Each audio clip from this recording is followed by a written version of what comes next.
Not too much?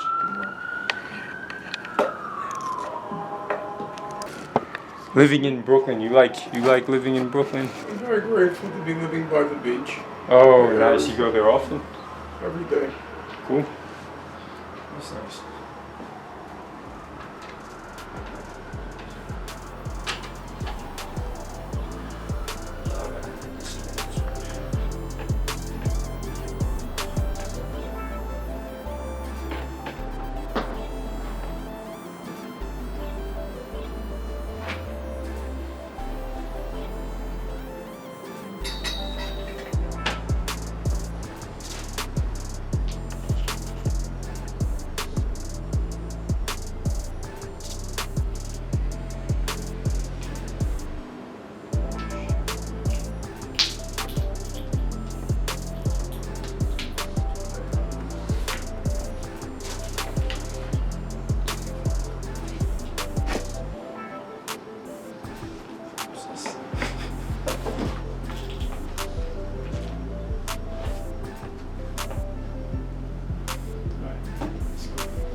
Sure.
You mind if we move this just a tad bit? Sure. 1 second. Every street. Where did it go? Oh, I think that should be right.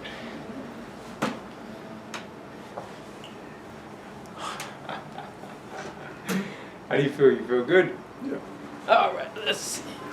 Change this a little bit like this.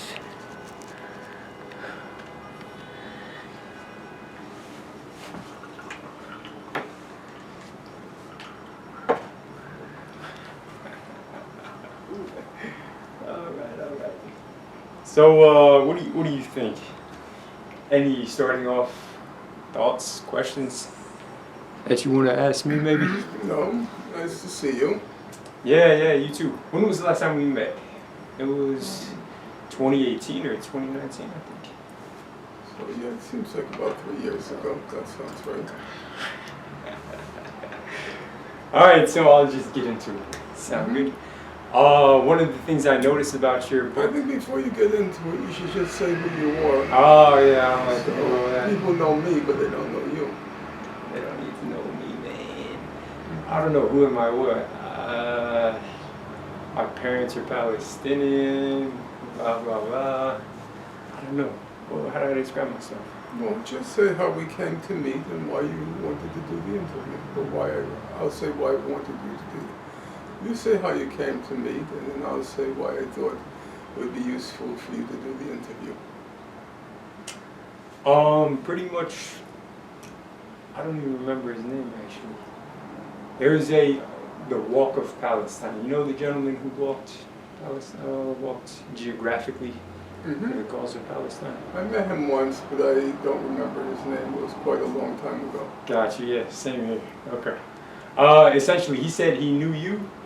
He came to University of Virginia first and foremost for the MSA And he gave like a little speech and whatnot, and so I had a lot of questions about Palestine. And then somehow you came into the conversation, and he noted that he knew you. And then at that point, the idea came with these questions that I have. Let me reach out to you, try to get some answers. So that was the formulation of the first interview. Yeah, and that was about it, really. Okay. Well, I asked you if you were interested in doing the interview because your first interview of me actually had a real positive reaction among viewers, and I felt that the book I just wrote was really geared to your generation, younger people. The book is actually a kind of, if you want to use the highfalutin word, an intellectual autobiography. It's what I learned from my life's involvement in politics, and in lieu of writing an autobiography, I thought I would write this instead, and it would be passed on to you, young people, so they can, to whatever extent it may be, they could benefit from the mistakes I made, and also occasionally the right things that I did. Cool. That's good. All right, so to begin, when is the book going to be released? Hopefully around November. November. I'm right now trying to put the finishing touches on the actual manuscript, but then there are still many stages in the publishing, to get to the publication of the book. The book has to be typeset, and errors always enter or creep in when you make the transition from like a Word document to typesetting. Gotcha. Then after the typesetting is the only time you can write the index, because the index refers to page numbers. So until we know what the pages are going to look like, we can't do the index. So there's still the stage of the index, and then there are successive stages of correcting all the errors that crept in from the transition. Now, and then there's another problem. When you start correcting the errors that entered in the typesetting, that changes the page numbers of the index. Wow. So it's a hoopla. So it's a very long process. Writing a book is just from the technical side. The technical side is excruciating. How involved are you with the logistics? Well, it depends on the size of a publisher. Yeah. If you have a large publisher, they have a separate department for everything. Yeah. It's highly specialized. There's a real refined division of labor. Yeah. But when you're dealing with a small publisher who basically is running the operation from his or her back pocket, you're very involved. Really? You're very involved. What is the benefit from transitioning from Word document to, what did you say? It's typesetting. Typesetting? What is typesetting? It's just a different format for the actual publication of the book. So you have to reformat a Word document as a publishable book document. The publishable form, that's pretty much specific to book format, literally the tangible book format, or is it something You know else? what? I don't know. Okay. I just know there is submitting the manuscript and then the typesetting stage or phase, and that's always a nightmare for me. For the typesetting, is it gets botched up. Is it a software or is it an actual I don't know. device? I don't know what it is. I'm sure the technology has changed a lot. Yeah, that's what I was gonna say. You would think there would be technology to pretty much alleviate this whole craziness. No. Okay.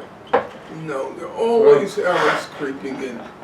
Sometimes myself and my old editor, we would go mad.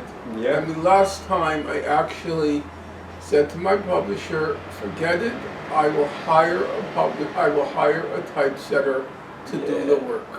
And I paid somebody to do it because cool. my editor Marin Hackman and I decided that the typesetter I had must have been on drugs. Must have been on drugs, because each time we asked her to enter one correction, it came back with the correction entered and 5 new errors. Wow, yeah. And 5 new errors. So we went absolutely mad, hired somebody, and that was that. Was it expensive to hire somebody? I would say, well, it depends on what you consider expensive. Oh, I consider eating out expensive. No, other people do not. This must have been a foot and an arm. Okay. All right, well, one thing I noticed about your writing style and stuff, you're actually much more wittier and funnier than I was expecting. Your little jibes and, the ironies you pinpoint and then sort of make into witty statements, and yeah, it was good. A quote came to me while, thinking about this. If you want to tell people the truth, make them laugh, otherwise they'll kill you. You know who said that? No. Oscar Wilde. You haven't heard Wilde. Yeah, Wilde. Yeah, so, that was cool. Well, he was first rank wit. Yeah. He was very funny. Cool. At other times in the book, I should say that there are different registers or tones when I'm writing. If I think something is just contemptibly stupid, I'm going to say it, and I will ridicule it, because people are making big bucks and they're disorienting other people with their idiocies, and I'll say it. Other times, I will be I'll be very serious. No humor enters it. This is a life and death issue. So I am deadly earnest and deadly serious. And then sometimes I will heap contempt on those who lie, fabricate, misinform. I will be, if I can use the word, scathing in my characterization of them. But I do think in the history of political writing, there's always been a place for mockery and ridicule of fraudsters and charlatans. And a lot of the subject matter of the book I wrote is exposing fraud and charlatanry. And there I am, yes, pretty merciless and funny. I laugh at it, and everybody else laughs at it. And I think that has a place in political writing. Definitely. Yeah, I think it's important. It'll make things more interesting and keep people perceptive to such ideas and perspectives. So that's good. Now, to the contrary, at other times within sentences you wrote, I had to look up 2, 3, 4, 5 words in a row. And I know you mentioned previously this is somewhat of a autobiography aimed toward my generation, in a sense. So there's a little bit of a, an irony in that as well. The words you use, especially with social media being so ADHD and people not reading books, as you mentioned in the previous interview, which is true. What do you think? Well, there's always method in the madness. Yes, yes. When I teach, I use what they used to call big words, and immediately as I use the big word, I explain its meaning. I'll use the word, and I'll say which means. Because I feel one of the jobs of an educator, if you're serious about your profession, is you want the students to grow.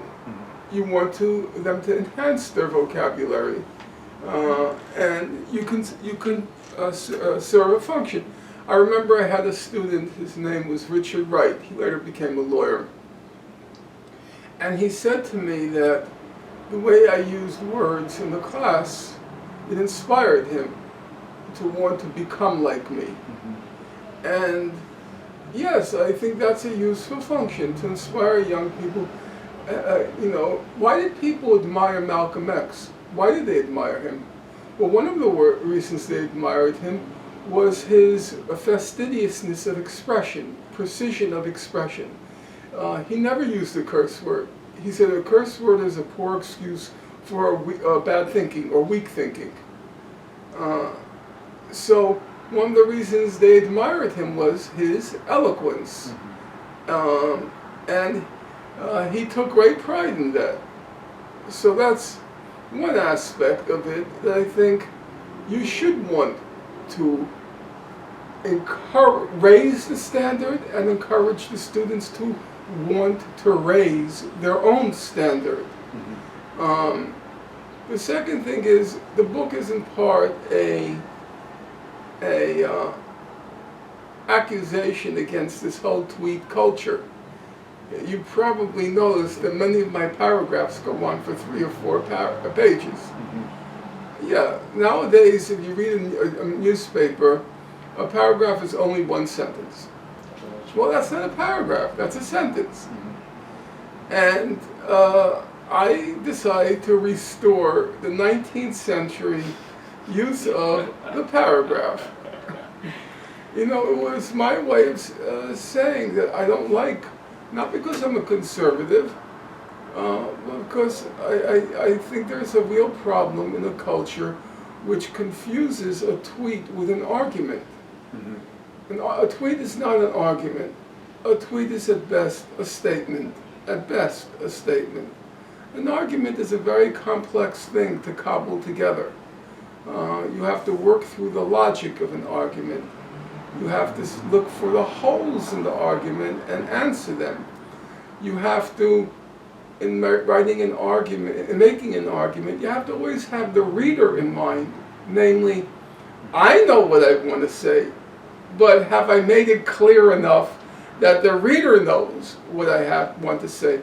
So have I include all the links in the argument? So how do they get from A to Z? Well, there was B, C, D, E, and sometimes you have to fill in every link because your mind knows what you want to say, but the reader may not.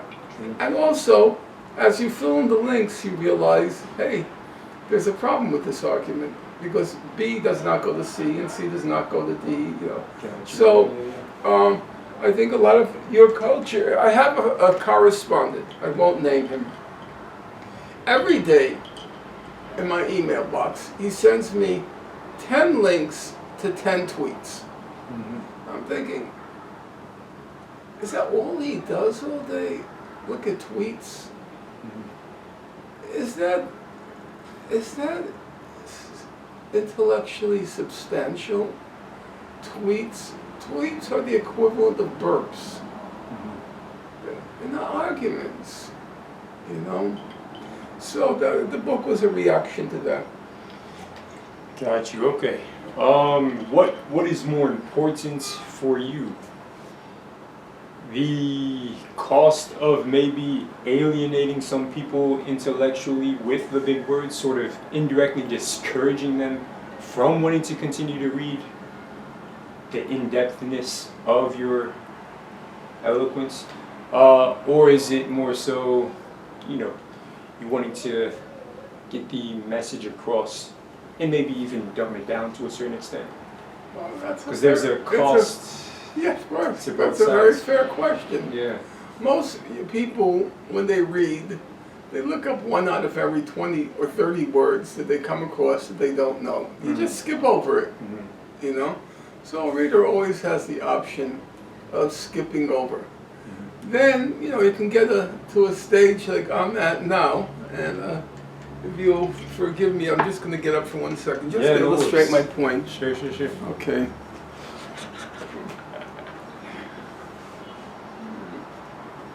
So,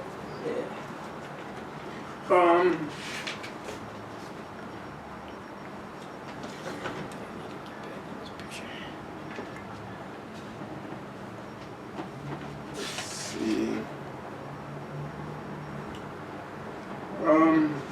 Not the best example, just give me a moment.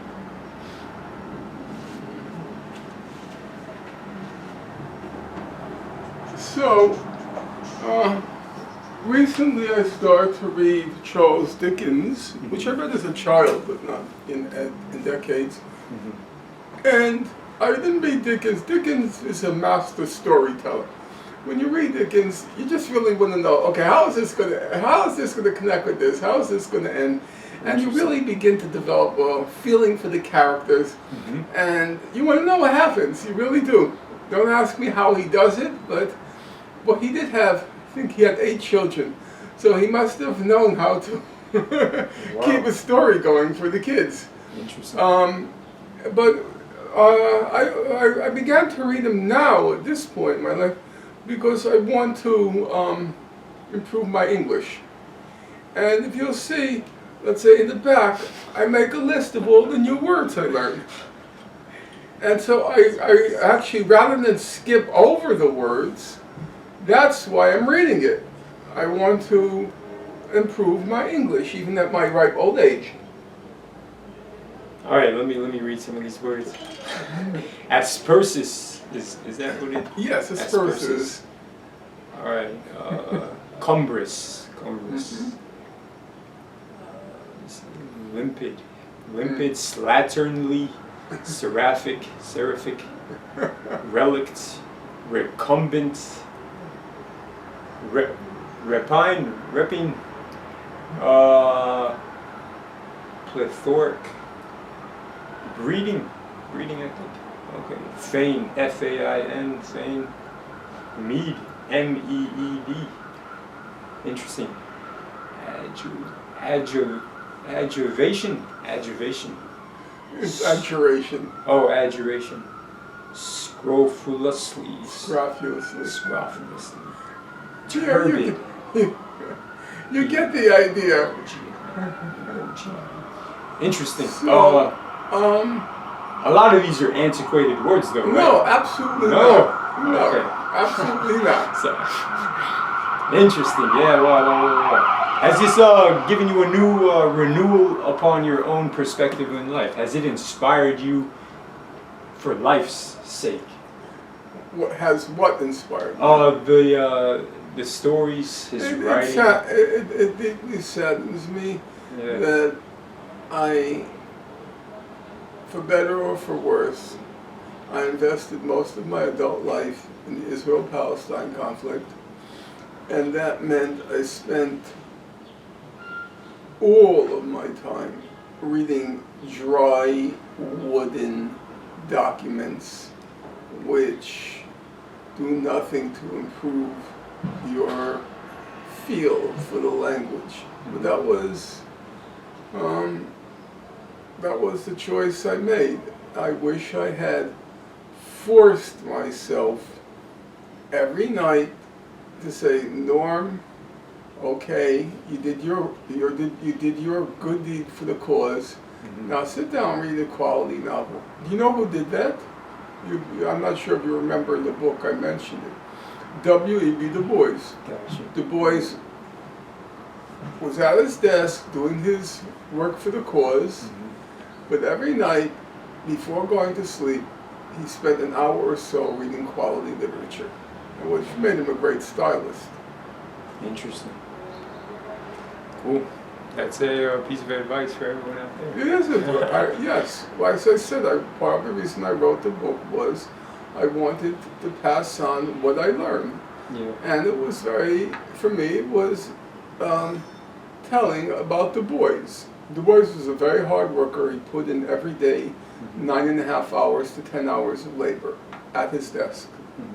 And he always went to sleep punctually at 10 p.m.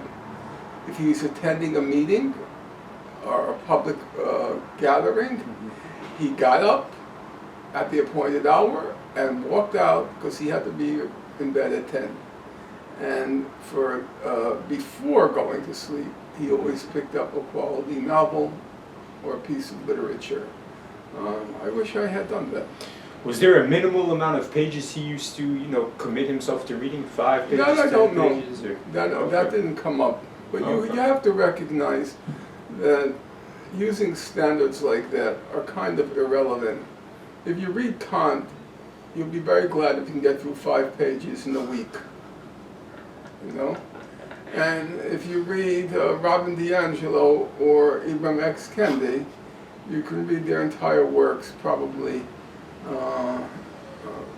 in the time that it takes you to eat a snack. Yeah, so one thing I like also is you let your intentions be known, however satirical, ironic, and provocative. You know, you let your intentions do the talking in a free and uninhibited manner, giving way, of course, to entertainment and subtle informatives for the reader. You're politically incorrect, which is... I'm not politically incorrect in the sense that I want to make a display of myself.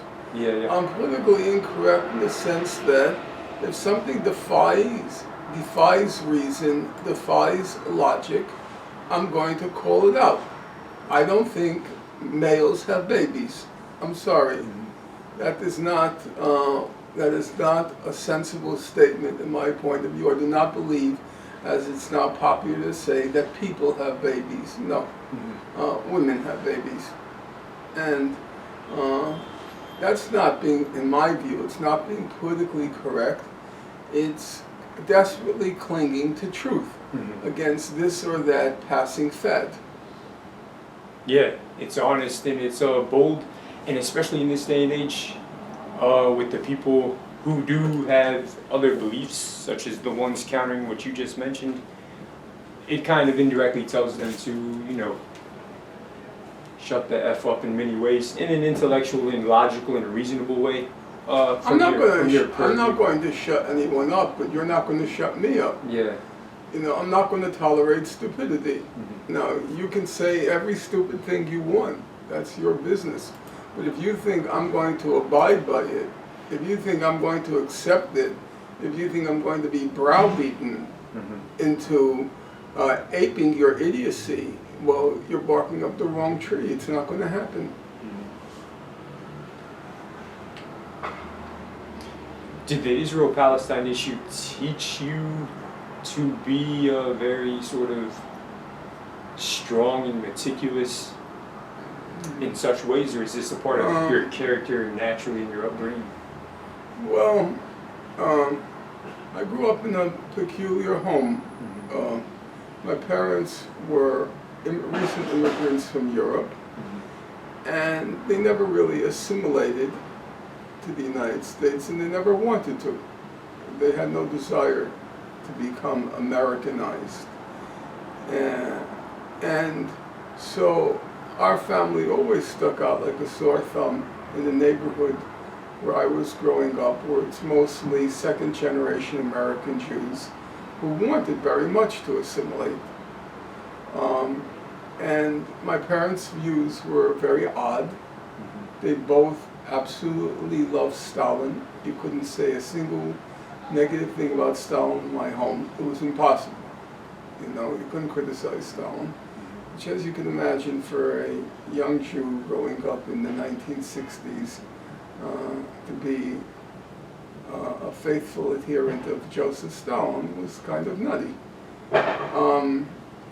So already from a young age, I had to deal with the question that my family, my viewpoints, most of which as a young man were inherited from my parents, were odd. And then culturally, for example, I was not bar mitzvahed. And in my neighborhood, that was simply, it was unthinkable, because a bar mitzvah was not so much a religious rite, and it wasn't even a Jewish tradition rite. It was a kind of coming out party. You celebrate, you had a big event, invited lots of people, you get to show off how much money you have. You could tell the rich bar mitzvahs, the rich people bar mitzvahs and the poor people bar mitzvahs.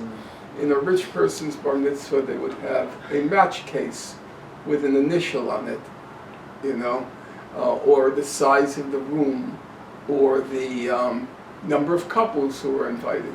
Gotcha. Now, I didn't have a rich person's bar mitzvah, I didn't have a poor person's bar mitzvah. I had a no bar mitzvah.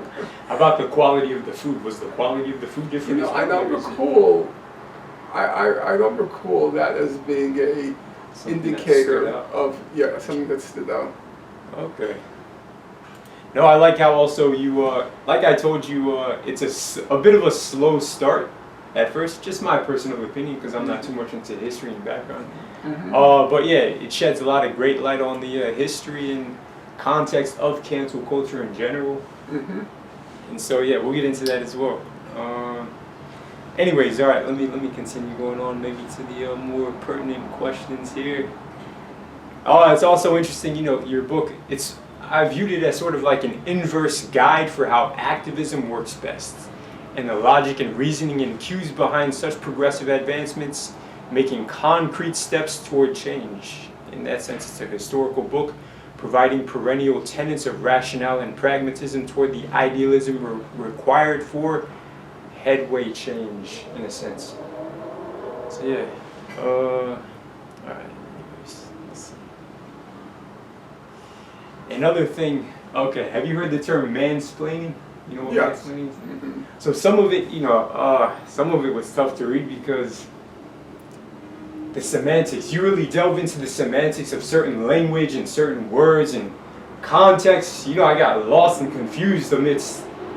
You know, that's on me. Not to say like it's not good writing or anything. You know, it may be on me. No, may, you know, sometimes it may, as I said. No.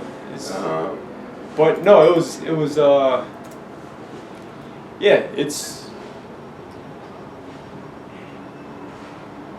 I don't know how to describe it. There's like a complexity to it, but the simplicity outcome is there as well. You know, so it's kind of like you're holistically and wholesomely targeting a very specific emphatic point being made, and I think in the nuance of it, it contributes to the whole frame of the picture as well. But those little troughs and going down in the roughs of the cave, those are interesting and a little difficult to survive sometimes. Yeah, it could have been difficult. I recognize that. No, that's good though. It's good. All right, so this book touches on political correctness, wokeness, cancel culture. Would you say those are like? Well, I would say I don't know how far you got into it. It's a large book. The last part of the book is on academic freedom. What I think should and shouldn't go on in the classroom, and how a professor should or should not acquit himself or herself outside the classroom. And how it relates to you specifically as well. Yes, and how it, caused me.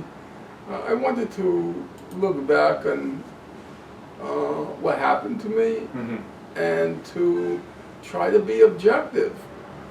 Was I fairly treated or not? And you said it in a very short length as well. The majority of the book was not about you. Yeah, I didn't. Just a very small section at the end, right? I had two choices, or two options. One was to go into deep detail about my tenure case, and the other was not to. I chose not to. I have sitting in my other room, in my bedroom, I have huge folders I could show you on my tenure case. And when I came to that part of the book, which was the conclusion to part two is in academic freedom, originally I intended I would go through all the details of my case.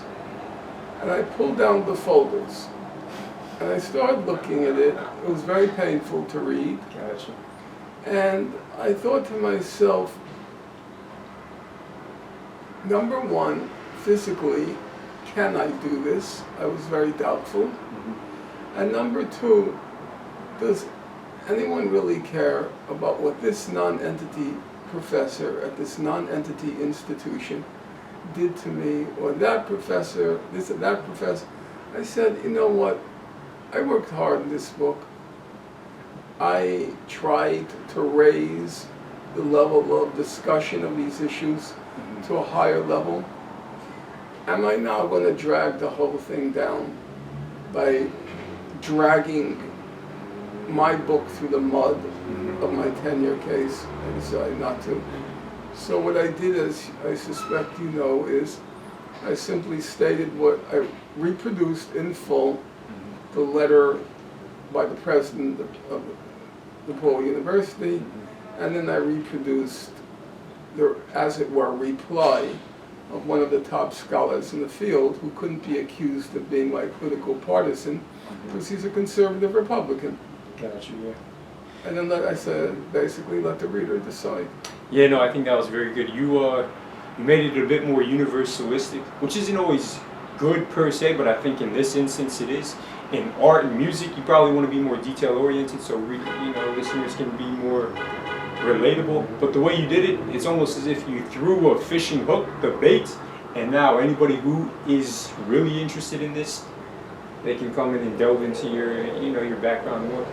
My question is all of the pertinent knowledge to your case publicly available, or is this some of it? No. Okay. There was what's called a non-disclosure agreement Gotcha. that you have to sign. There was a settlement in my case, a financial settlement, the exact terms of which I'm not allowed to publicly state. And then there is an agreement that you don't, the expression is, you don't defame or disparage each other in public. So I exercised a certain amount of discretion, and also I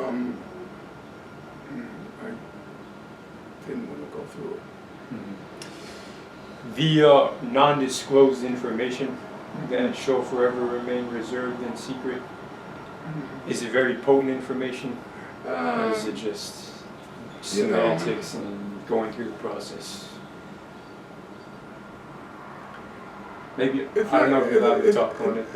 It's not going to change the verdict on the case. The verdict on the case is dependent on what I do in the last chapter of the book, which is I go through all these cases of professors who were denied tenure, whose tenure was taken away from them, and to try to consider were these valid or invalid cases. So some of them you would know. There was Bertrand Russell, one of the greatest philosophers in the 20th century. He was supposed to teach at City College of New York, and his position was, his appointment was reversed on the grounds that his moral views, his moral views were immoral. So I look through the case very carefully to see whether or not those were valid grounds for denying him his appointment. Then I look at the case of Angela Davis, who first came to public notoriety when she got a position teaching philosophy at UCLA, and then the then governor of UCLA, Ronald Reagan, carried on a vendetta to deny her appointment at UCLA, first because she was a member of the Communist Party, and second because she was active in radical black politics of the time, the Black Panthers and so forth. So I go through these cases, and then I leave it to the reader to decide. I mean, I express my opinion for sure, but I leave it for the reader to decide whether the grounds that were used against these professors to deny them their opportunity to teach, whether those grounds were valid. And therefore I felt that by the end, the reader was in a position to judge whether the grounds to deny me the right to teach were valid.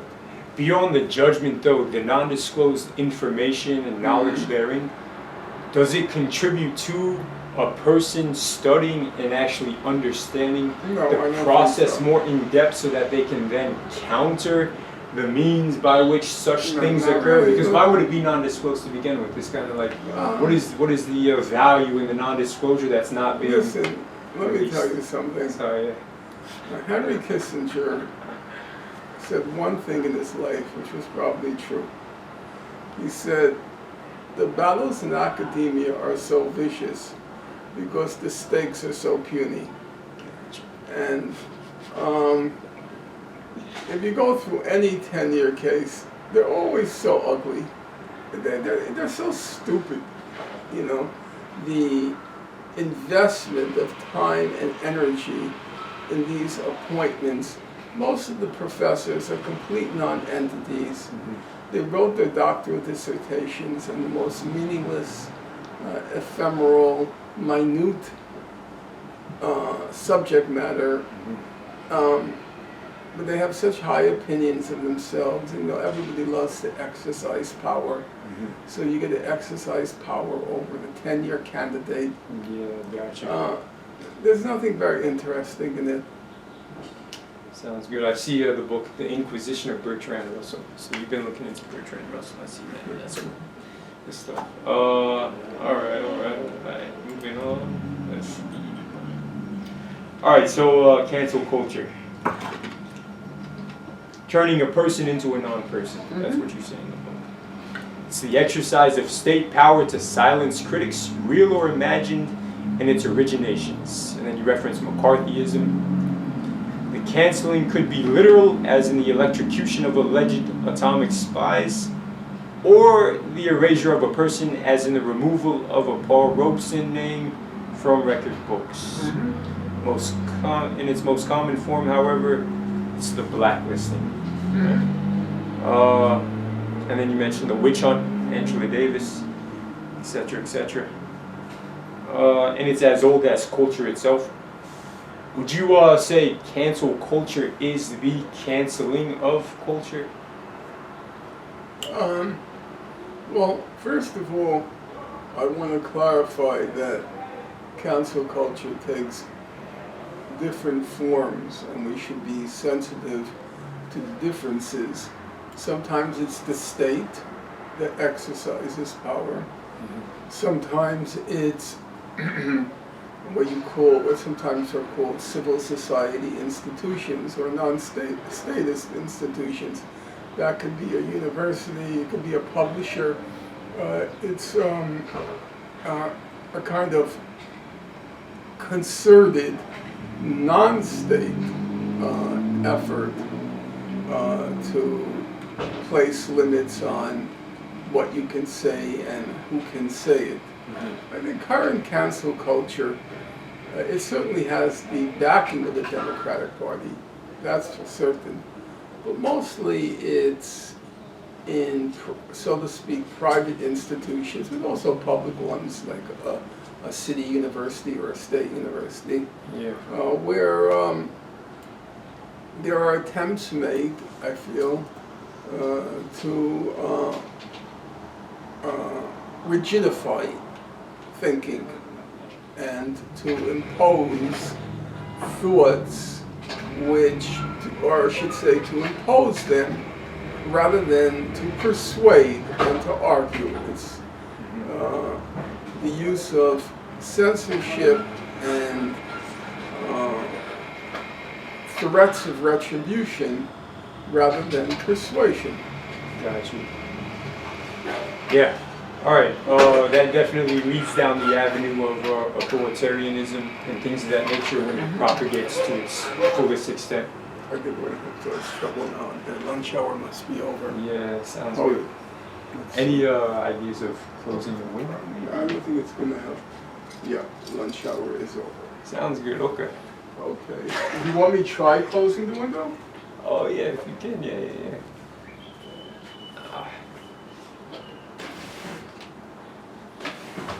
Yeah, I think it would help.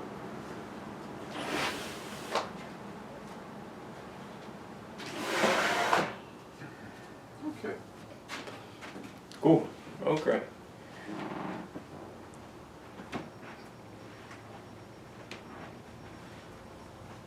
Go ahead. So the actors in cancel culture, it can be a mass movement, private entities.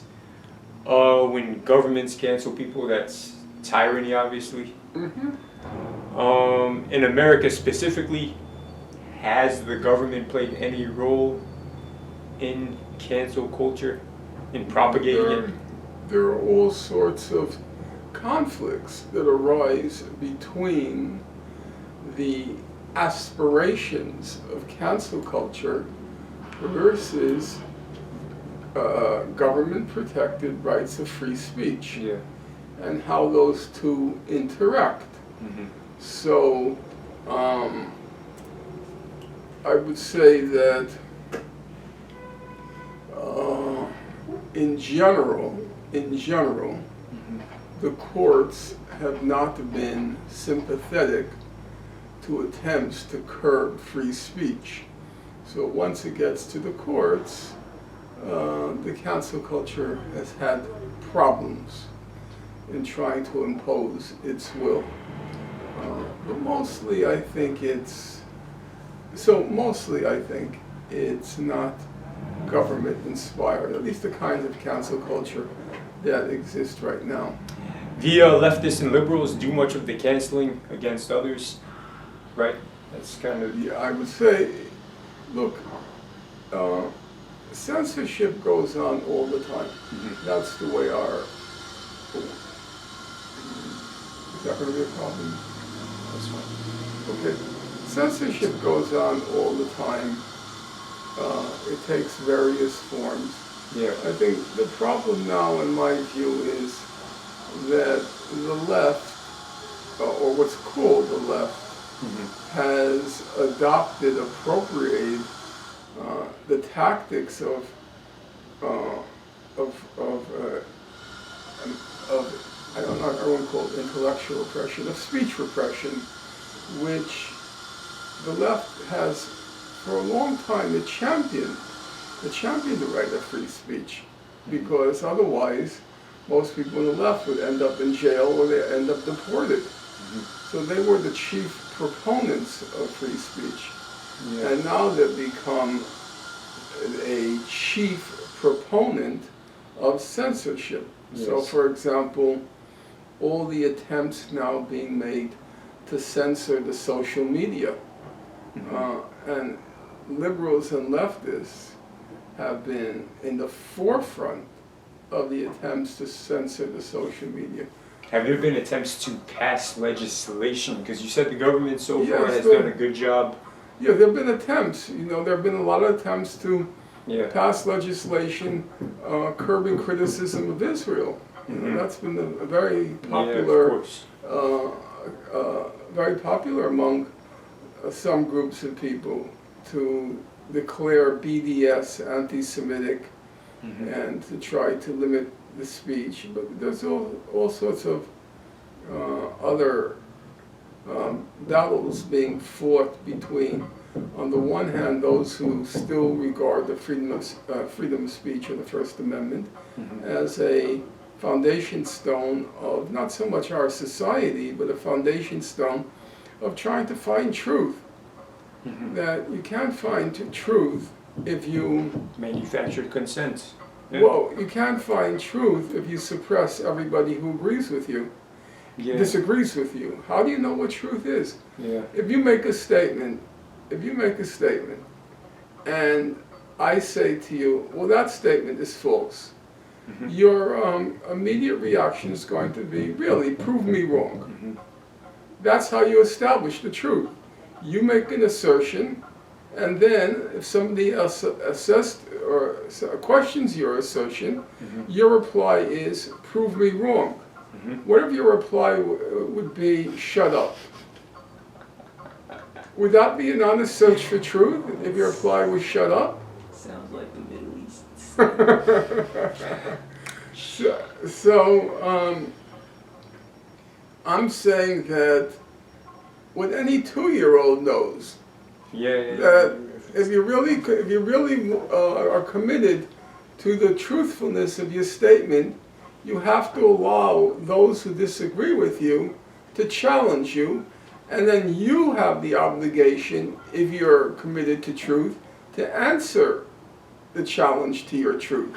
Yeah. That's how you gradually, slowly acquire truth, through the exchange of agreement, disagreement, argument, counter-argument. That's how you gradually, as I say, finally refine your argument until it's as close to truth as possible. But cancel culture denies the person the right to disagree. It's the cancel culture is shut up instead of prove me wrong. And why is it that cancel culture is such? There's a fear, there's a weakness, there's an uncertainty in the facts or the perspectives that really rile people up into wanting to have. I think it's very much a humanistic element. I think that basically what you're saying is true. If you're confident in your assertions, you're never afraid of naysayers. You know, your attitude is, I mean, I used to go into debates, as I frequently did in the Israel-Palestine conflict. My attitude was, bring it on. Okay, let me hear your counter argument. I think I can answer it. Yeah. If you recall, when I used to speak publicly, I would always say, dissenters get to ask the first questions. So I would be, once I finished my presentation, I would say, are there any dissenters in the room? You go first. I was not afraid of the dissent. Now, if you say, if you're a dissenter, leave the room, that to me is an indication that you're not very confident in what you're saying. You were a victim, what do we call it? Maybe not a victim. Were you a victim, I guess, of corporate culture, not cancel culture? Or were you also a victim of cancel culture soon thereafter as well? How would you differentiate the two, and then how does that specifically relate to you? I would say that I was up against a significant political force, namely the pro-Israel lobby in the United States. AIPAC. And, well, not just AIPAC, it was just a large number, overwhelming number of Jews who, for one reason or another, complex psychological and political and personal reasons, felt this allegiance to the state of Israel and felt it was their duty, their responsibility, their obligation to defend Israel against any and all critics, and that included Jewish critics. Sometimes it included especially Jewish critics. And so I came up, and Jews are well organized, Jews are very wealthy, those are indisputable facts. So they had wealth, and they had power, and they had organization.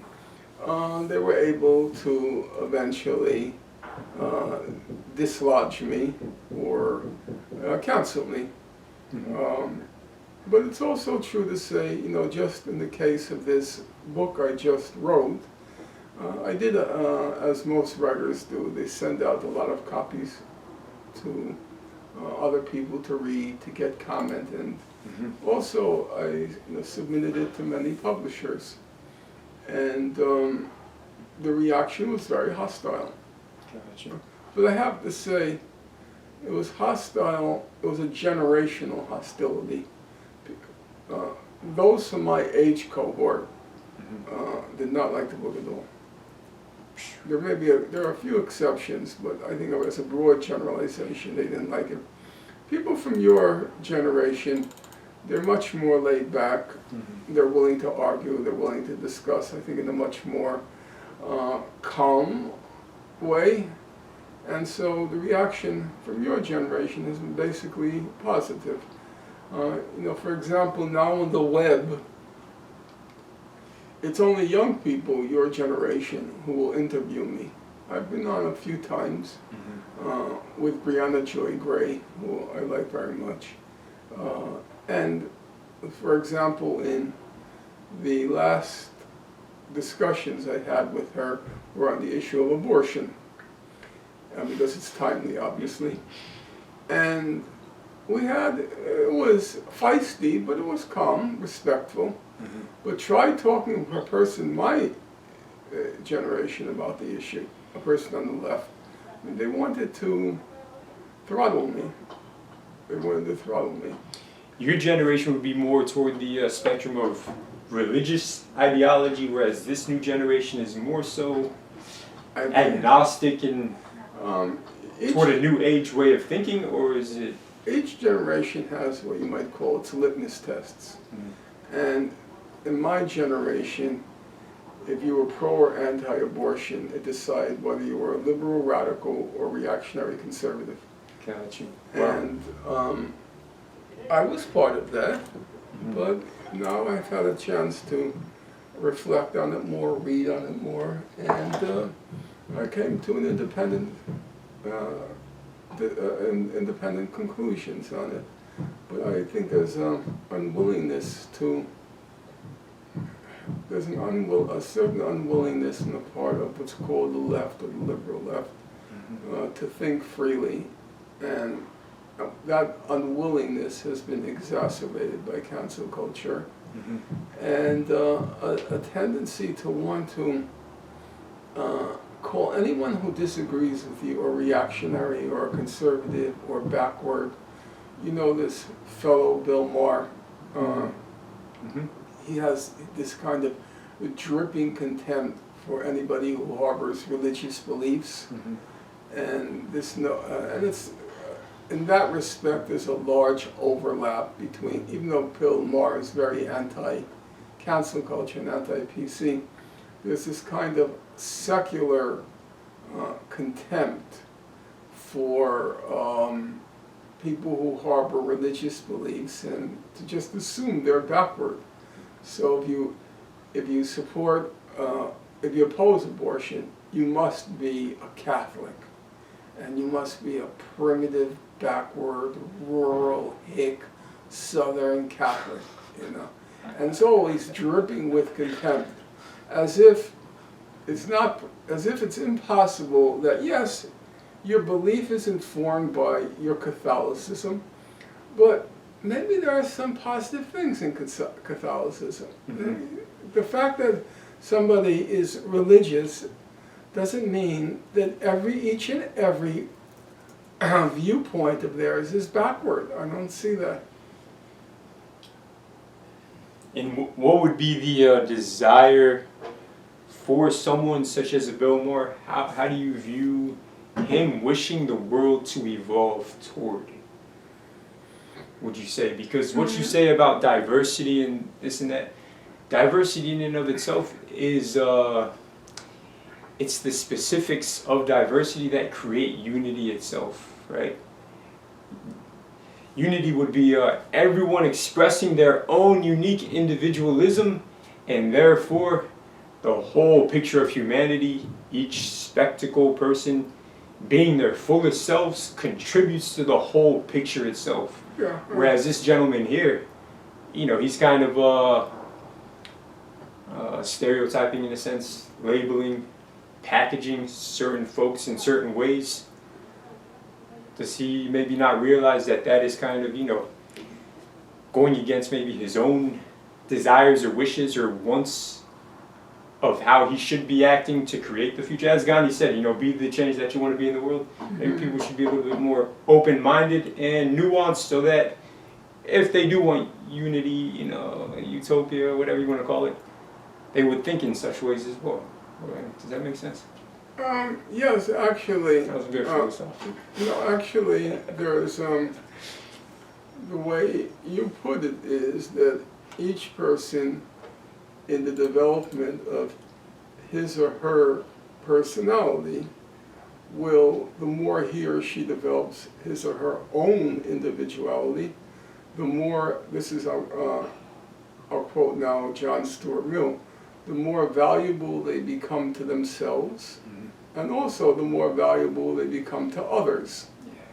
So I certainly believe that, but I also believe that I don't believe, I'm not a religious person, and I don't want to pretend to be what I'm not. I'm not a religious person, I'm an atheist. I came from a very atheist home, and those values I'll take to my grave. But I'm not willing to be categorical and say, if you're religious, you have to be stupid, and if you are secular, you're probably more enlightened. There are many solid physicists I've met in the Muslim world. They have a firm handle on science, and they are religious. And there are many secular people who carry on as if they're so much smarter, but probably never got beyond high school biology. Mm-hmm. So I'm willing to see that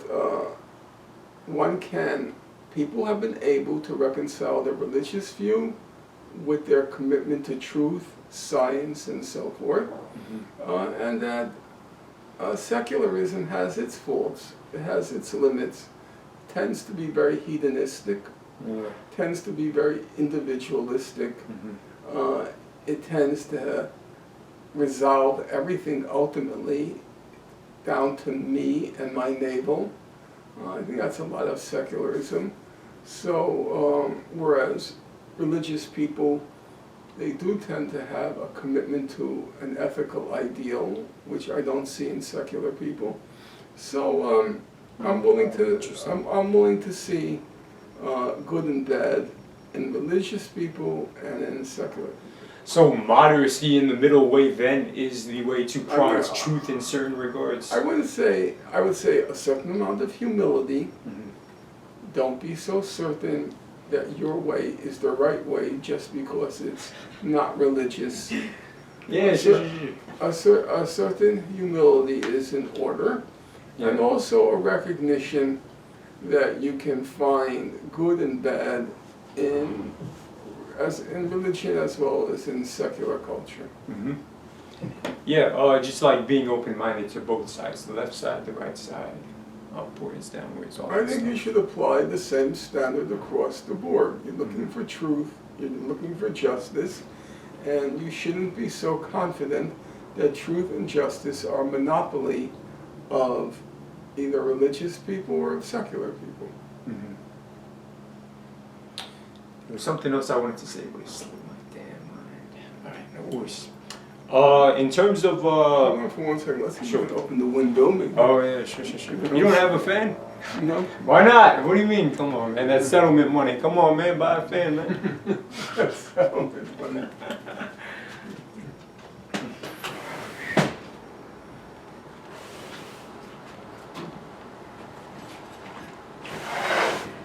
All right. I'll wait for you to come back. Listen. Has Dr. Norman Finkelstein, I noticed you pronounce it Finkelstein, not Finkelstein. That's correct. That's correct. Yes, It's sir. incorrect if you're Either. Say it again. If you're a German, EI is pronounced like I, and IE like E, but my parents pronounced it E like E, Finkelstein, so that's what I do. Cool. Yeah, sounds good. Has the doctor himself ever participated in cancel culture? Yeah, as a young man, I was horrible. Really? Yes. Our assumption was, anyway, we possess truth. Our truth was called, it means nothing to you or your generation. Our truth was called Marxism, Leninism, Mao Zedong thought. Namely, if you want to know truth, read Marx, read Lenin, and read Chairman Mao. And that's all you had to do. You didn't have to read anything else. All you had to do was read those three individuals, then you possessed truth, and anybody who disagreed with them was clearly wrong. And we used to call them bourgeois. They were bourgeois, or we would call them petty bourgeois. We had these ready-made labels. Nowadays you're called a racist, a sexist, a transphobe, a homophobe, a misogynist, you know. We had our labels also. And I was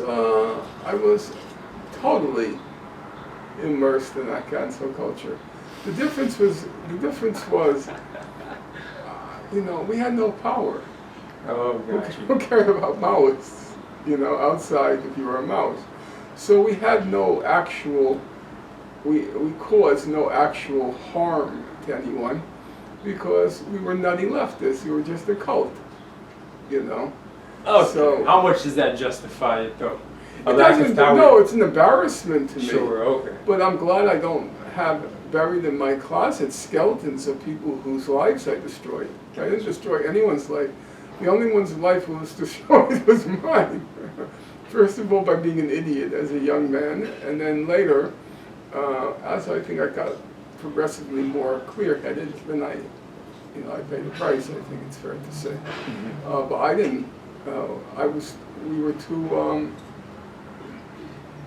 marginal. We were too irrelevant to have any impact.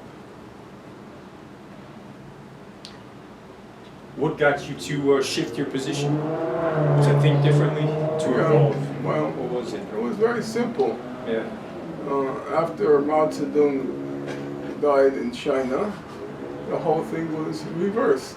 Gotcha. And we just assumed every person in China loved Chairman Mao, loved what he was doing, and we were there. Then it was kind of a shock, and I had to acknowledge the fact that a lot of what I assumed to be true was not correct, and it forced me to rethink my whole life's work. Interesting. You know, the interesting thing about cancel culture is very much the other versus the self, right? So each is kind of trying to cancel the other. So I'm not trying to cancel. No, not anyone. you specifically, but generally speaking. But go ahead. No, I have no desire to cancel anyone. But that's how the adversary may view it, in a sense, not literally canceling, but going toward the inkling of the direction of, oh crap. Because they regard any challenge to an argument as a lethal wound directed against them. It's not a wound. Especially if it's a they have challenge. self-interest and things of that nature, though, yeah. A rational person wants the wound, so to speak.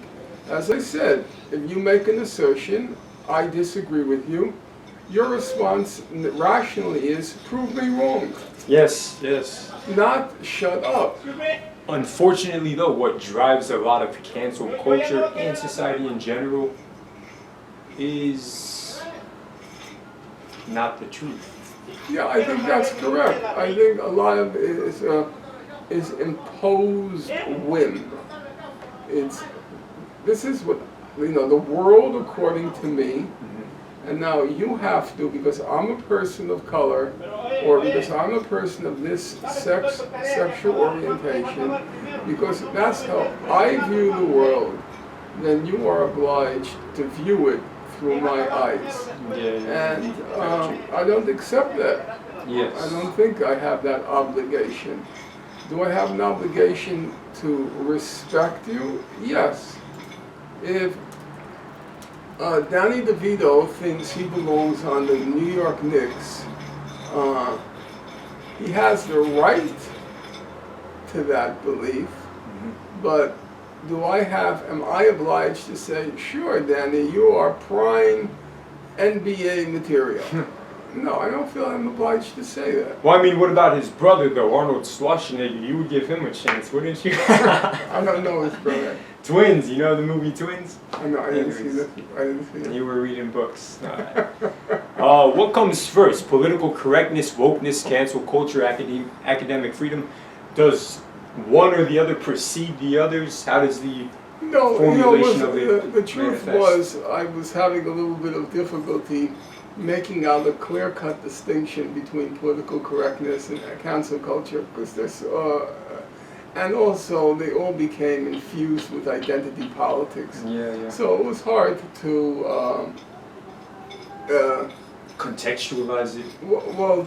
Demarcate it, to say this is cancel culture, this is identity politics, this is political correctness, because they're all pretty similar.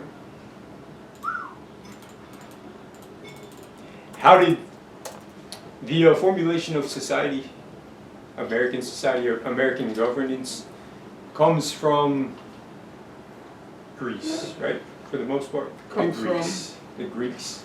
No, I mean obviously there's an element. Democracy itself. Yeah. Right. There's an element, but I think trying to trace out a kind of direct link between A and B is kind of crazy. It wouldn't be wholesomely holistic, like, yes, them, only them, only, no, obviously other things as well. Hammurabi law, etc., etc. A thousand other things, Sure. not just other things, a thousand other things. Okay, well, I guess whatever significance America founded itself upon, which is like related to cancel culture, political correctness, etc., etc. The root of America's founding from that angulation, how did they treat cancel culture, political? You know, did Greece, what's it called? The Greek Empire? Greek, ancient Greek. Yeah, but it's still in my mind. It's more like formal term. Anyways, pretty much, yeah, did they deal with cancel culture? And One of the classic examples of cancel culture is Socrates. Oh yeah, He okay, was yeah, exactly. Forced to drink the hemlock Yeah. because of his. The claim was, I don't know how. Corruption of Youth. yeah. Well, Okay. I would say that for me the question is not so much a genealogical one, namely how we trace the origins of American values and the American system. For me, that's an interesting question, and certainly one which with about 100,000 books have been written. For me, the question is, if you're committed to a radical transformation of society, and even at my old age, I don't believe I'll live to see it, but I remain convinced that this society is so completely unjust. And so, it's really, you have to say, there are elements of insanity in our society. I don't want to get too far off track, but one thing that always strikes me is, just one typical example, which you will be able to relate to. So everybody agrees, as a objective matter, our resources are finite, that there are a lot of people on this planet, and that if we're going to make this thing called the planet Earth work, we have to some extent, we have to curb our consumption of natural resources. They're running out, okay? That's a simple proposition. But then, what is the motor of our economic system? What is the motor of our economic system? It's consumption. That's not an abstract idea. Let's say, as you know, about 60% of sales, by retail sales, they occur around Christmas time. Between Thanksgiving and Christmas, 60% of a store's sales occurs during those 6 weeks, right? Okay. So 60%, okay? Yeah. So every year around Christmas time, they start talking about, did a lot of people buy things? Were there a lot of sales? Were there a lot of sales? Were there a lot of sales? And as you know, if their sales are weak, it's a disaster for our economy. So they always look at Black Friday. What were the sales like? Okay? Yeah. And one of the motors of our economy is what's called consumer spending. Consumer spending up, good thing. Consumer spending down, bad thing. Now ask yourself a simple question.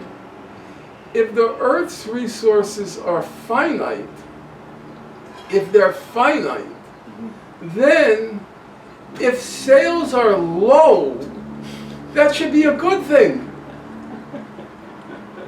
If retail sales are low, that should be a good thing.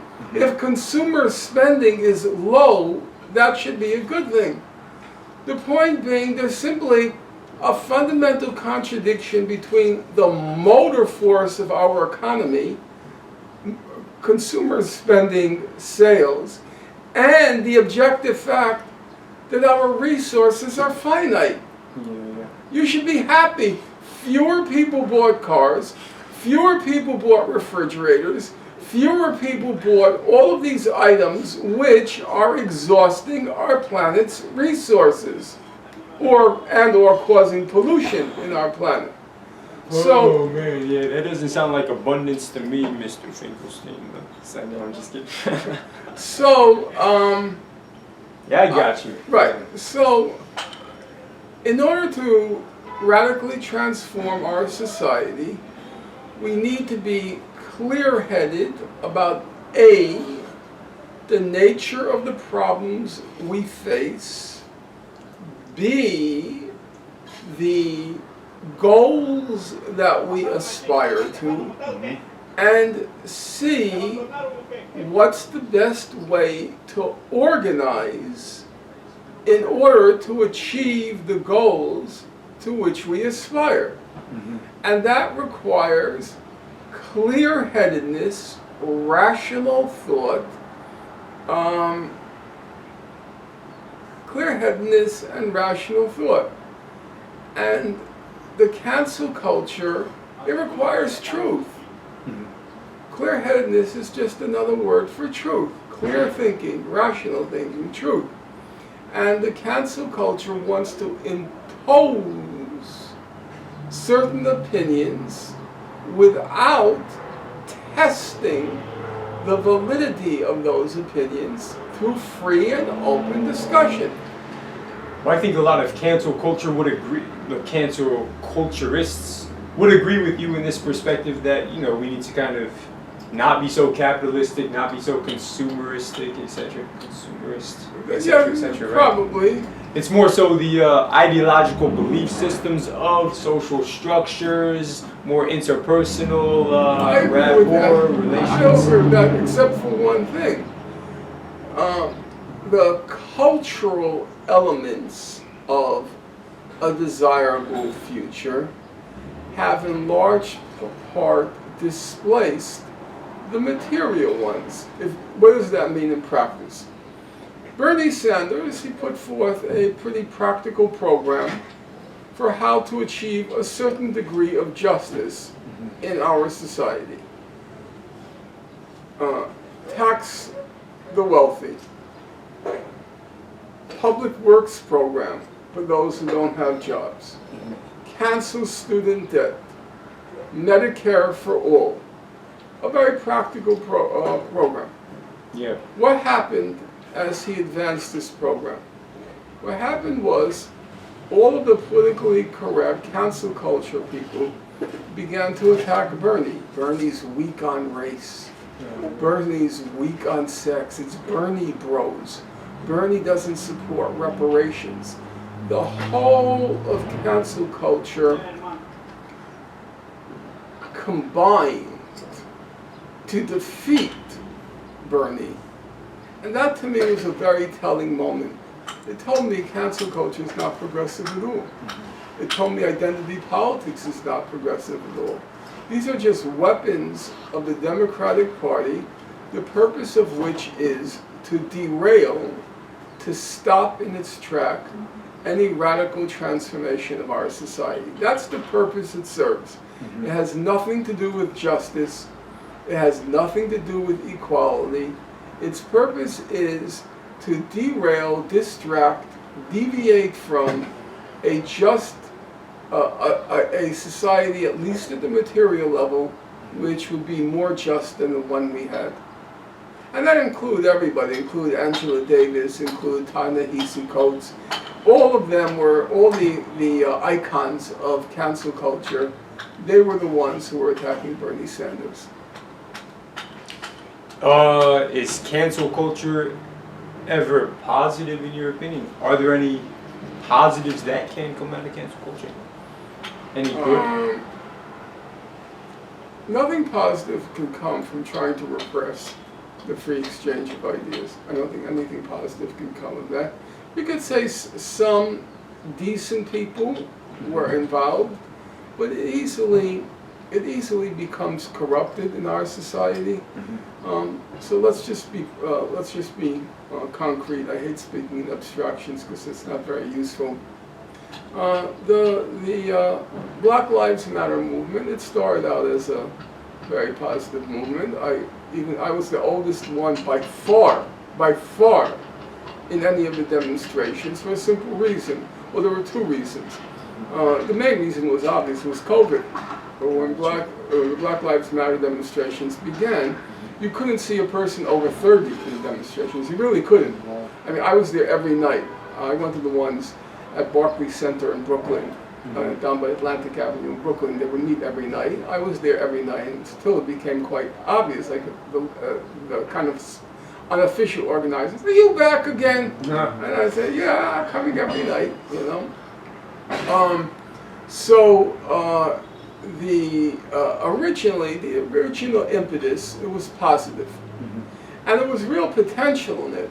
There was real potential because it was the first concrete manifestation of blacks and whites struggling together, not with the whites being kind of doing a good deed, do-gooders. These were white kids who were just doing a tiny bit better than blacks in our society. You know, they live in 3 or 4 to a apartment. They all have dead-end jobs. They're all basically in retail, hospitality, as it's called. You know, basically the same thing, black and white. So there was a real potential for it. Unfortunately, that potential, either consciously or wittingly or unwittingly, consciously or unconsciously, it was sabotaged. And by the end, it degenerated into silly things like bringing down statues, defacing murals, and things like that. And the other aspect of the cancel culture, which you have to be honest about, see, the ruling class now has so much money, it's like breathtaking. I'll give you an example. Everything will come together, don't worry, no, it seems like I'm meandering, but I'm not. When I was growing up, there was a TV show called The Millionaire. And the premise, it was a drama every week, and the premise was very simple. There was a very rich man, I think his name was John Ferris for Tipton, that's my memory. And you never saw him in the show. You never saw him in the show. He had a designated secretary. And the secretary would look around for a nice, simple person like yourself, a nice guy who does good in the world. And at the end of the show, he opens up a folder and gives the person a check for $1 million. And you can't imagine what $1 million meant back then. It meant that you were now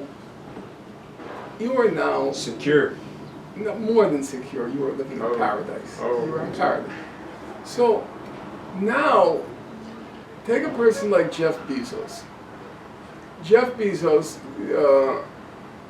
what's his name? Elon Musk. Do you know this guy Van Jones? Yeah, Van Jones, the journalist with the glasses. Right. Yeah. Jeff Bezos, he gives Van Jones $100 million. Oh yeah, for him to be an anchor for something. What was it for? For being Van Jones. Then he gives Obama $100 million. Do you understand that? Why does Bezos do that? These are life insurance policies.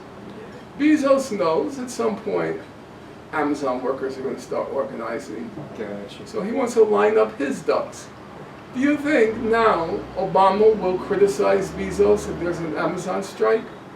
He got $100 million. Will he criticize him? No. Yeah. Will Van Jones, the journalist, will he criticize Bezos? Urban journalist. He's a journalist for the people. Yeah. He got $100 million. You think he's going to criticize? Yeah. John Dorsey, the former head of Twitter, he gave... oh yeah, Dorsey. Jack Dorsey, excuse me. He gave Ibram X. Kendi $10 million. So... Who is... There's a long chapter in the book on Kendi. Ibram. Yeah, Ibram X. Yeah, Ibram X. Yeah. I thought you said something else. Okay, Ibram X. Kendi. Yeah, sure. So... how to be an anti-racist. Right, yeah. How to be a hustler. anti-racist hustler. Yeah. And so the point is, you saw with the Black Lives Matter, Tamika Mallory, she was a leader of the movement. Yeah, Before you know it, she's making commercials for Cadillac, Is she? speaking at Grammys, Patrice Cullors. Yeah, they bought buy real 4 estate homes. properties. Yeah, So, that was in the news. I saw. The cancel culture, and it's very interesting to watch. Yeah. You'll never see a word report about it in the liberal press. Mm-hmm. Take Democracy Now! Even after it was revealed that Patrice Cullors went on a real estate buying spree, okay? They still have her on. Gotcha. Did they ask her anything about that? No. So there's a large element of corruption inside the cancel culture, with people making a mint off of it and effectively becoming tools of the ruling elite. They're bought off. So that means their rhetoric is still nice and appeasing, but the actions behind the rhetoric and the interests, they've been bought out. The rhetoric it's hollow. It's all You know, it doesn't. You take concrete things like defund the police. What did that mean? What did defund the police mean? Did it mean that you're literally going to create, in the short term, a society without police, or abolish, prison abolitionism? Are we going to eliminate prisons? Is that what you're asking? Is that a concrete goal? What is it? When Martin Luther King, the civil rights movement, it said very concrete goals. We want to desegregate this bus. We want to desegregate these stores. We want the right to vote. We want to desegregate the schools. These were concrete, very easily understandable goals, comprehensive and effective as well. Hitting the roots. And effective, because you set a concrete goal, and it was easy to measure. Yeah. Did you achieve your goal, or did you not achieve your goal? Abolish police, abolish prisons. It just had nothing. It was just empty rhetoric. It had nothing to do with reality. It's misguiding for the people who actually do have inspiration and enthusiasm to want to point their energies in productive, proactive ways, right? That's exactly what happens. So it works completely backwards. Yeah, Wow. because people see, well, we didn't achieve anything, so they give up. Yeah. It's, A radical movement has to set concrete goals, realizable goals, and as people see that they've achieved these goals, then they develop a sense of confidence that actually we can change things. Momentum. Momentum. Yeah. But if you set goals which are completely unrealistic, and then people, So it's a proxy. well, what happens is people give up because they don't see anything change. Right now, if there were a police killing, the equivalent of the George Floyd killing, it would not bring out people. If somebody killed the police, you said? No, somebody I'm killed the saying police if the officer. police did the same thing as what happened with George Floyd, They did it it again. wouldn't bring out people. You don't think so? It'll bring them out for one night because people have become disillusioned. Gotcha. They came out and they came out, nothing was achieved, and then all of these reports started to come out about how the leaders of Black Lives Matter made a mint off of it. There was a little bit of progress, right? Chauvin himself was Yes. incarcerated, found guilty. If there were mass Sentenced. demonstrations in the street, you could have done more than just convict Chauvin. Yeah, you said there were not mass. There were. There were, yes. Yes, Sure. for about 6 weeks. And it was effective to a certain extent. Well, At it least the depends. sentimentalism of it, it kind of abstractly it has an effect and impact, no? No, On the conscious. I would say, consciousness. yes, I would say it had that impact. I agree with that, but I would say the bottom line was negative. the bottom line was people became disillusioned because they didn't see anything concrete come of it. And so once you feel disillusioned, you know the expression, once bitten, twice shy. Wait, people I would say did see concrete results just by mere default of the percentage of police officers who end up killing somebody and get away with it. This one was mainstream international news. He was convicted. I agree with that. Say it again? I agree with you. I never quarrel with facts. Sounds good, but so where's the impasse? I'm still Well, trying to understand. the impasse was what you said. There was momentum, and the momentum was killed by the lack of concrete goals which could have been achieved, and it was killed by the revelations of all the corruption. Sure, okay. So we're talking about real revolution, though. What you're mentioning, the lack of goals achieved, that would be literal revolutionary change. Not really. There were You don't concrete think so? goals. You know, an old friend of mine who works out of Newark, New Jersey, he said the key goal should be to target the super legal status of cops. You know, that cops get this 48-hour rule, that they don't have to report until 48 hours after they have committed some misdeed, so then it gives them time to go to a lawyer and Gotcha. work out a whole story. There are all sorts of special legal statuses, super legal status, that cops enjoy. So he said the concrete goal should be to eliminate the super legal status of cops so that they have to obey the law and are responsible to the law in the same way as everybody else. That to me was a perfectly sensible objective, goal of the movement, but it never took hold. Well, that's very difficult as well for it to take hold, right? The police are a very strong force. Yeah, but if they had In good terms leadership and honest leadership, instead of thinking that politics consists of hashtags and tweets, something positive could have happened. I can't say for certain, but it didn't. You know what is great though? The people who are now my age, even younger, they're going to be the future police chiefs in 20, 30, 40 years from now. No. No, you don't think so? What do you mean? Listen, the institutions are more powerful than the individuals that occupy them. Sure. Once you get into that position, first of all, you wouldn't get into the position. You wouldn't get into the position unless you have already proven to the powers that be that you will do what needs to be done. Who are the powers that be? Or the powers that be are the ones who are the beneficiaries who profit from this society. What you're saying is kind of like the whole Obama myth, that somehow this community organizer, I mean, who's as much of a community organizer as I'm a member of the Bolshoi Ballet, but this community organizer, that he's going to get into power and change everything because he's so cool, and he's so chill, and he's so hip. They vet very carefully the powers that be. They vet the candidates. They know who will work for them and who won't.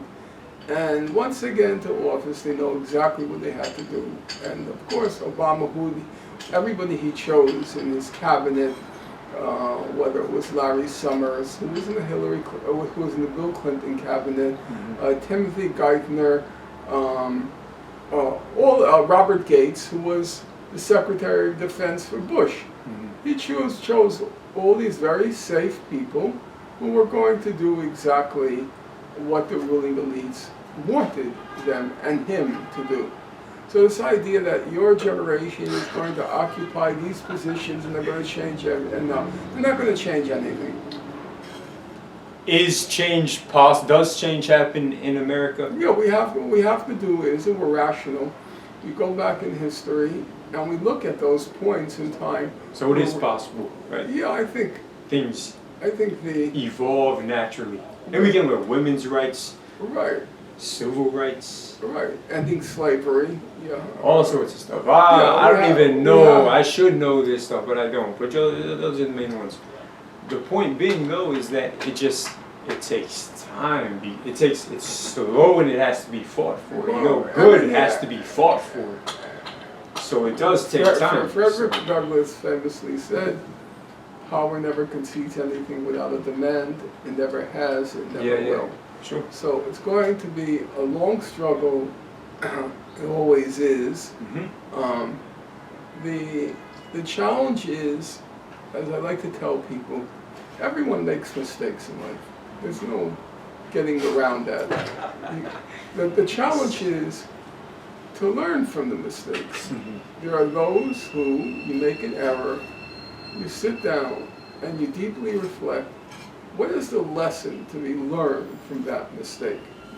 And it's the same thing in politics.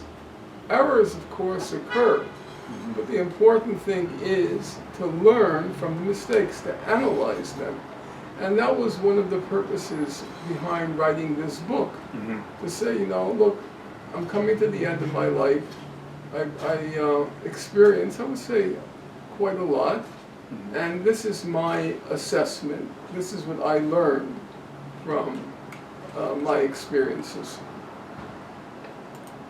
Beyond learning specifically, part of learning would be to look, change, adapt the way you think as well. Because you can touch the stove and get burned, and that's the reaction, and you learn that small little thing. But to maybe understand a more of a deeper context, and it takes a lot of application, mental application, in order to try to make sense of what you've passed through.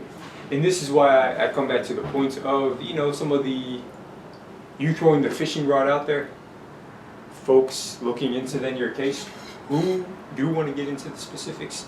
That's very important. I forgot where I was going at that point, but anyways. It is the mark of an educated mind to be able to entertain a thought without accepting it. Cancel, that was Aristotle. Cancel culture is, it's not able particularly to achieve that. There's, as I say, it's a substitution of a mallet, a hammer, for persuasion. You have to convince, you have to persuade, and the way you convince and persuade is by answering all the objections. Folks, the world is still living for itself in a lot of ways. We could Bezos doing what he's doing in terms of giving money, donating money, however it's referenced as. It's a life insurance policy. Yeah, sure. The world is still based upon who you know, but more importantly as well, it seems, who you can influence, who you have influence over. That's, we have. That's a shame. That's what keeps things. No, I think that's a good thing. I think so. Sure, because once Bernie Sanders was given a platform via the Democratic Party primary, he was able to influence a lot of people. He was able to persuade a lot of people. Sure. People found what he said convincing. And I think that's the way you build a movement. You have to persuade people that what you're saying is sensible, what you're saying is realizable, and what you're saying is worth fighting for. And that's what Bernie did. He said, this is common sense. How can it be that in the richest country in the world we don't have a Medicare for all when every other country in the world has a medical insurance for its population?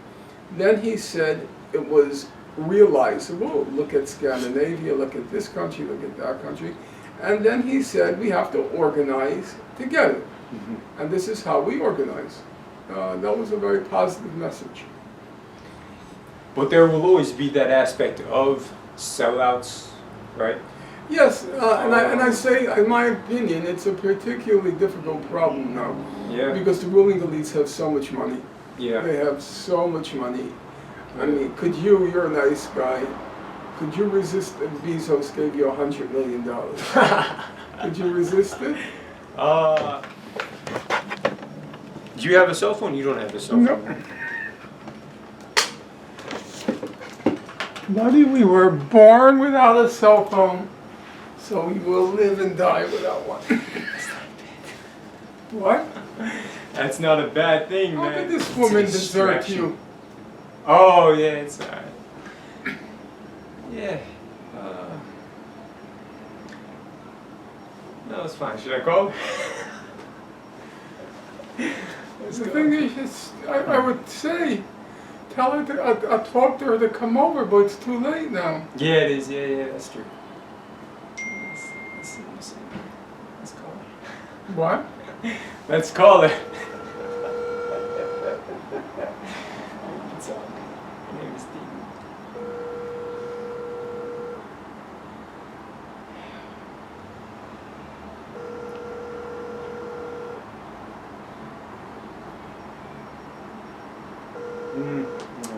She's on a date. She's on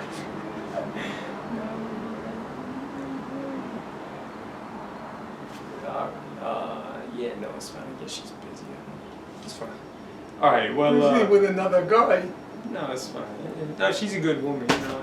She can do whatever she wants. It's not like that. I mean, not yet. It's not. What was that? It's not like that. Like, we're not serious or anything. To be honest, she's very cool. nice. The questions you sent, yeah, those questions were very succinct, pronounced, referencing certain things in this book and then in your past books and stuff like that. These are former students of yours, or who are these? Just correspondence. Never Oh, met them. correspondence. Just correspondence. Wow, okay. How many people do you keep in touch with usually? I would say on a daily basis, around 15 different people. What about the basis for myself? What would this be? This would be a yearly basis? Would it be a monthly basis? You drop in and drop out at your whim. That's true, that's true. All right, so in the book, you almost exclusively attack the political left, not the right. But since you self-describe very much as a person of the left, a crusty, crochety, cantankerous, contrarian, communist is how you formulate it in the text. Crotchety, not crochet. Crotchety. All right, you must in some fundamental sense, and at the end of the day, consider the political right to be your deepest adversary. So why focus so much on the left at this moment in time, Mr. Finkelstein? This is a question from Jonas, by the way, right? Jonas, I think. Uh-huh. Yes, cool. Thank you, Jonas. Shout out to Jonas. Because I think the left has had a historic tradition. Obviously, the tradition has its weaknesses and its strengths, and one has to critically assimilate the past, learn from it, but there's a general trajectory. And I think that in the current times, a strange thing happened. What happened was our economic system, the American economic system, is now failing for 80% of Americans in a way that it hasn't failed since the Great Depression in the 1930s. So there's a large constituency of people in general, but young people in particular, who are ready for a political program based on economic fairness, economic redistribution of wealth, and all of the classic themes of the left. And just at the moment when this constituency was forming, was coming into being, its most potent expression was the slogan at the time of Occupy, "We are the 99%, which is to say, 99% of us are being shafted by this system. Now, I happen to think it's less than 99%. It's about 80%, 85%. There are 15% who are doing just fine. In New York City, you could say the 15% consist of the super rich, on the Upper East Side, and then those who are involved in either IT or finance. If you're in IT or in finance, or the classic wealthy professions, namely law, medicine, and so forth, or the inherited wealth, on the Upper East Side, if you figure in those classes, you're doing fine. That would be probably around 15%. And then the other 85%, those are the real 99%. It's really about 85%. Well, what happened? Just at the point where the constituency materialized for a economic program that embraced the overwhelming majority of the American people, along came this thing called identity politics, cancel culture, this cult of transgender persons, the pronouns, all of this garbage, which has disoriented the left, the classic left, just at the moment when there were real possibilities, as evidenced by the Bernie Sanders campaign, the primary campaign, that there was a real possibility for something to happen. And so I felt it was important now to, so to speak, expose this nonsense, which is diverting and really in some ways destroying a movement that has real possibilities to affect real change that will have a real impact on real people, 85% of the people. And at this moment in time, to get obsessed by things like your pronouns strikes me as certifiable lunacy. By the way, you yourself speak to that generational divide, that problem. How many people do you live with? Currently, 3 others. Right. A typical person in the 85%, the 85%, they're living 4 to a place. Yeah. That's what I've discovered. I'm always talking to young people. You pay about $650 rent. In New York, it was, it started a few years ago, it was about $800. Now it's up to $1,000. And you don't have permanent work. You don't have health insurance through your work. You don't have vacation time each year. You don't have a pension. In other words, by the standards of my generation, you don't have a job. See, my generation meant if you had a job, it meant you worked 40 hours a week. It meant you had sick days, vacation days. It meant you had a pension. It meant you had health care. That's what a job meant. That's what a job meant. So you are part of that constituency which could easily have been won over to a relatively radical economic program, as it was exemplified by Bernie Sanders. Medicare for all, abolish student debt, abolish college tuition, a mass public works program, and a massive redistribution of wealth. Would you have voted for that? Yeah, sure. Yes. Can you think of any person among your friends who would not have supported that? Maybe the ultra rich. Right, but I said among your friends. Hey, I got rich friends. Come on. You do? No, I don't. I'm just kidding.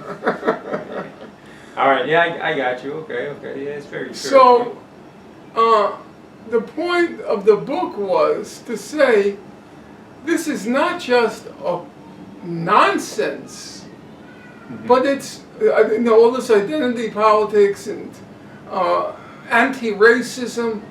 It's not just nonsense, but it's a very destructive force just at the moment where when real possibilities exist. So it's more like a proxy, it sounds like, This is more of a... I think in part it's a proxy of the ruling class to try to divide of course. the 85%, to fragment them, fraction them. I think in part it is a proxy. And it's not altogether surprising that a lot of these identity politics people, they get huge amounts of corporate support.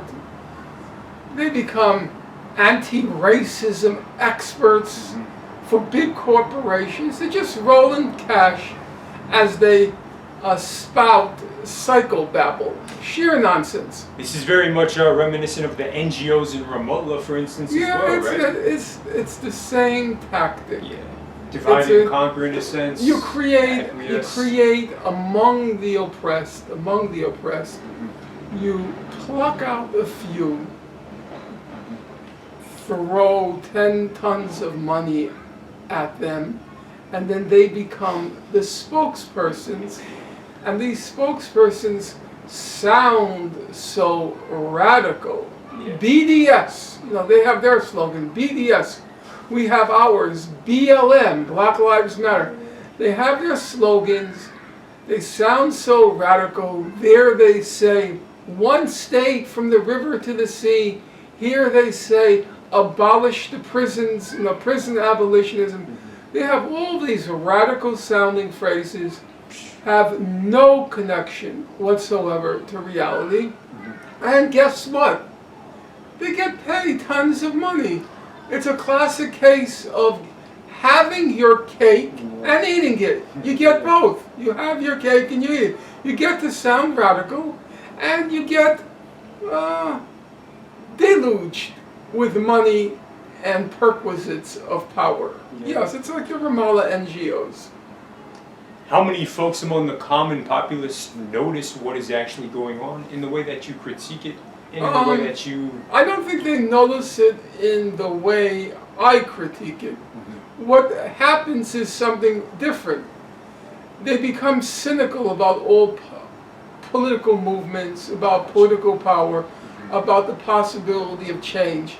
They see these guys, this is a race hustler. They know it. They know it. But they don't make a public display of it like I do. I get angry, I speak about. They just drop out, which is the biggest disaster of all. Got you. You saw it during the Black Lives Matter movement, because the first weeks, the first demonstrations, they were about 50% white, 50% black. By the third week, it was about 10% black. They dropped out because they realized, not that they had they figured it out. Some intuition told them, this is bullshit, it's not going anywhere. And they just disappeared. Well, zooming out for the bigger picture, as Jonas would say, how do you now view the role of academia in knowledge production in society? Focusing on Israel and Palestine as an example, how good do you think the current academic work is, and is there an alternative? Can we really do without academia and credentialed professionals? Do you see enough good work coming from other sources? It's not the questions, but it's good. Look, academics have a lot of time in their hands. They have the biggest luxury in God's earth. They get to spend their time thinking about things, reading about things. It's a real luxury. It's a real pleasure. You can't call what academics do, you can't really call it work in the sense of something that's... Toil. What? It's not toil. It's not really toil. It's not easy to research, right, and things like that. But there's a certain kind of pleasure that you gain from doing it. The gratification of having accomplished something, having achieved something, having even just understood something. That's a very good feeling. So, I wouldn't call what academics do, I wouldn't call it work. But I would also say they do have the potential to do a lot of good. because they can clarify issues for people. They can explain how things work in a way that most ordinary people aren't able to do because they don't have the time to do the research. And they can come up with a lot of interesting and useful facts to help a cause. Yeah. So I would never say that academia is irrelevant or that we can safely ignore what academics publish, what they speak on. What I would say is, on the other hand, that in the humanities, there's been a complete corruption of intellectual life. What do I mean by that? Okay, I'll give you an example. I had a student last semester, I'll give him his name because I like him a lot, Lucanson Daristel. I think he's from Haiti. Very smart guy.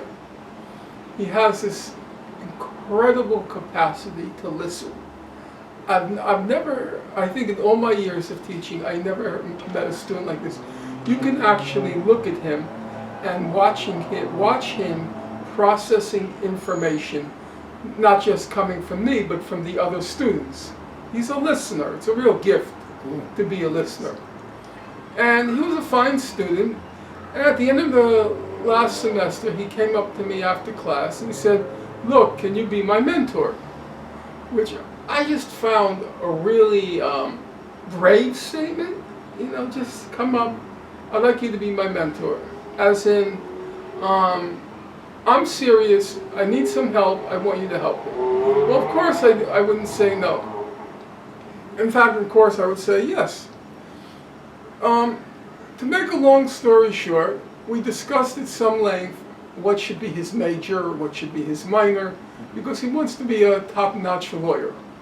So I told him, you know, in my opinion, if you want to pursue law, you should major in philosophy, because that's going to help you learn how to think.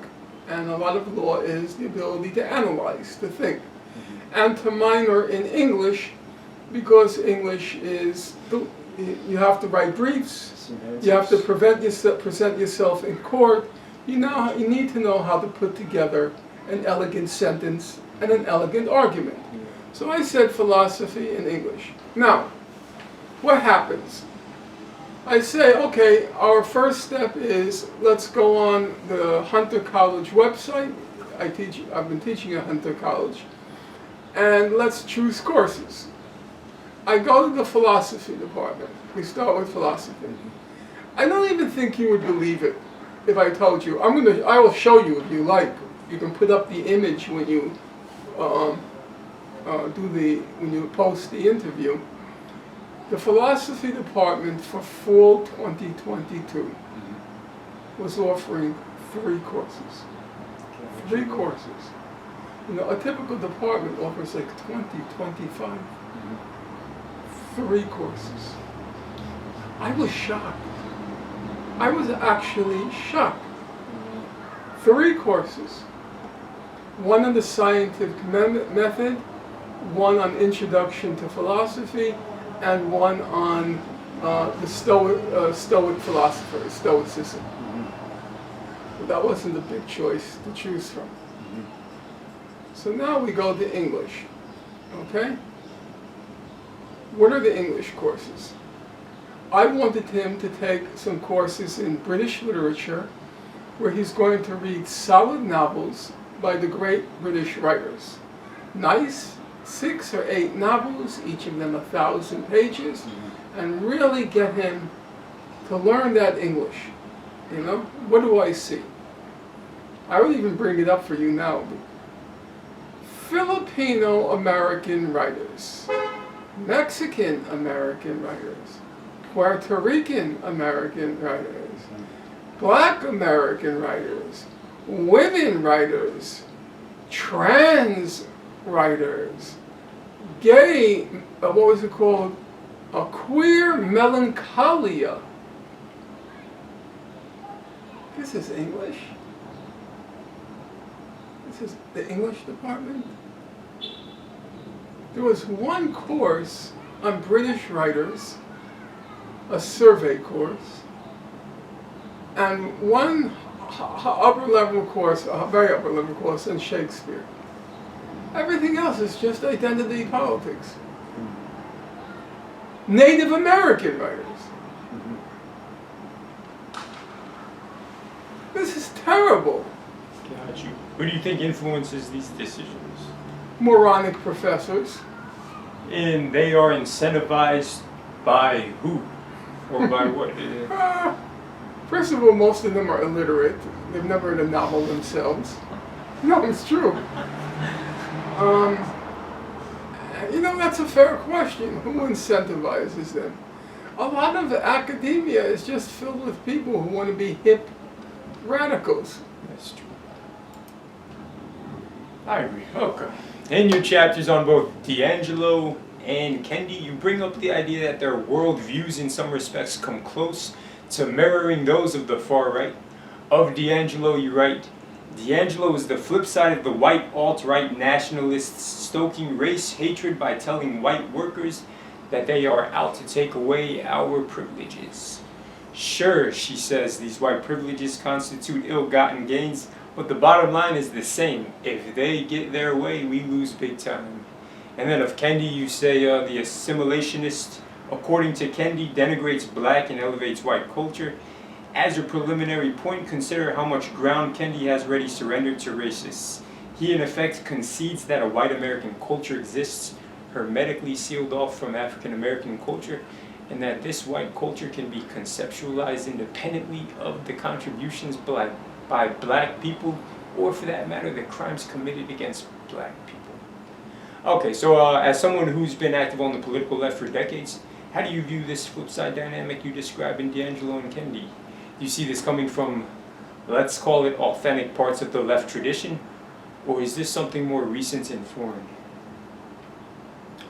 Look. Thank you, Jonas.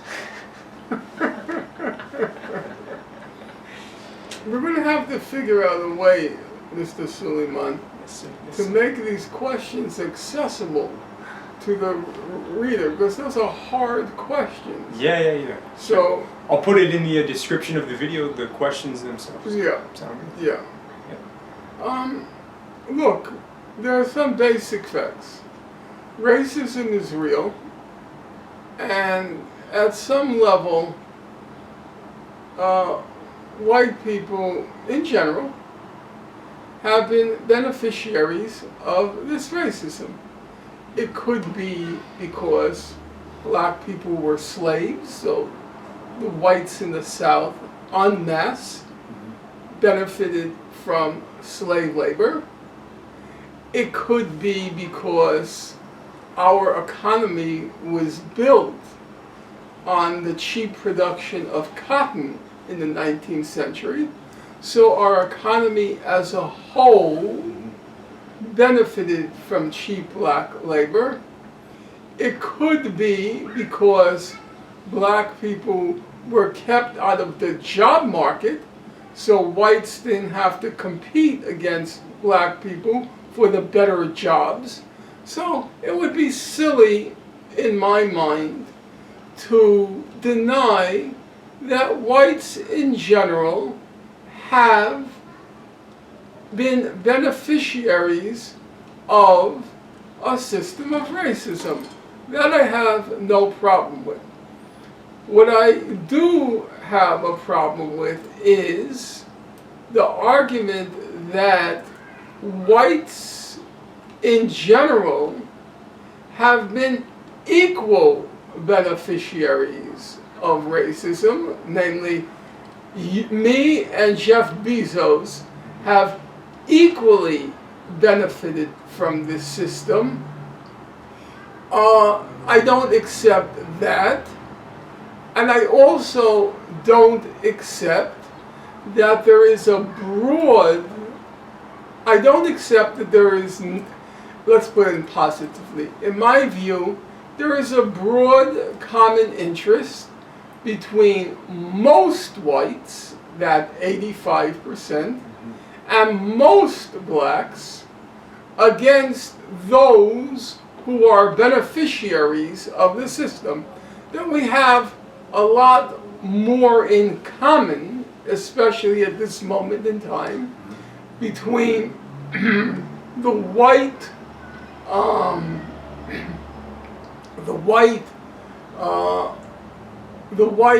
non-beneficiaries of this system and the black non-beneficiaries of this system.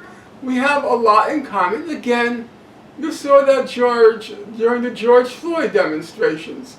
It was clear, at least to me, that there was a real solidarity, not just against racism that was manifest in those demonstrations.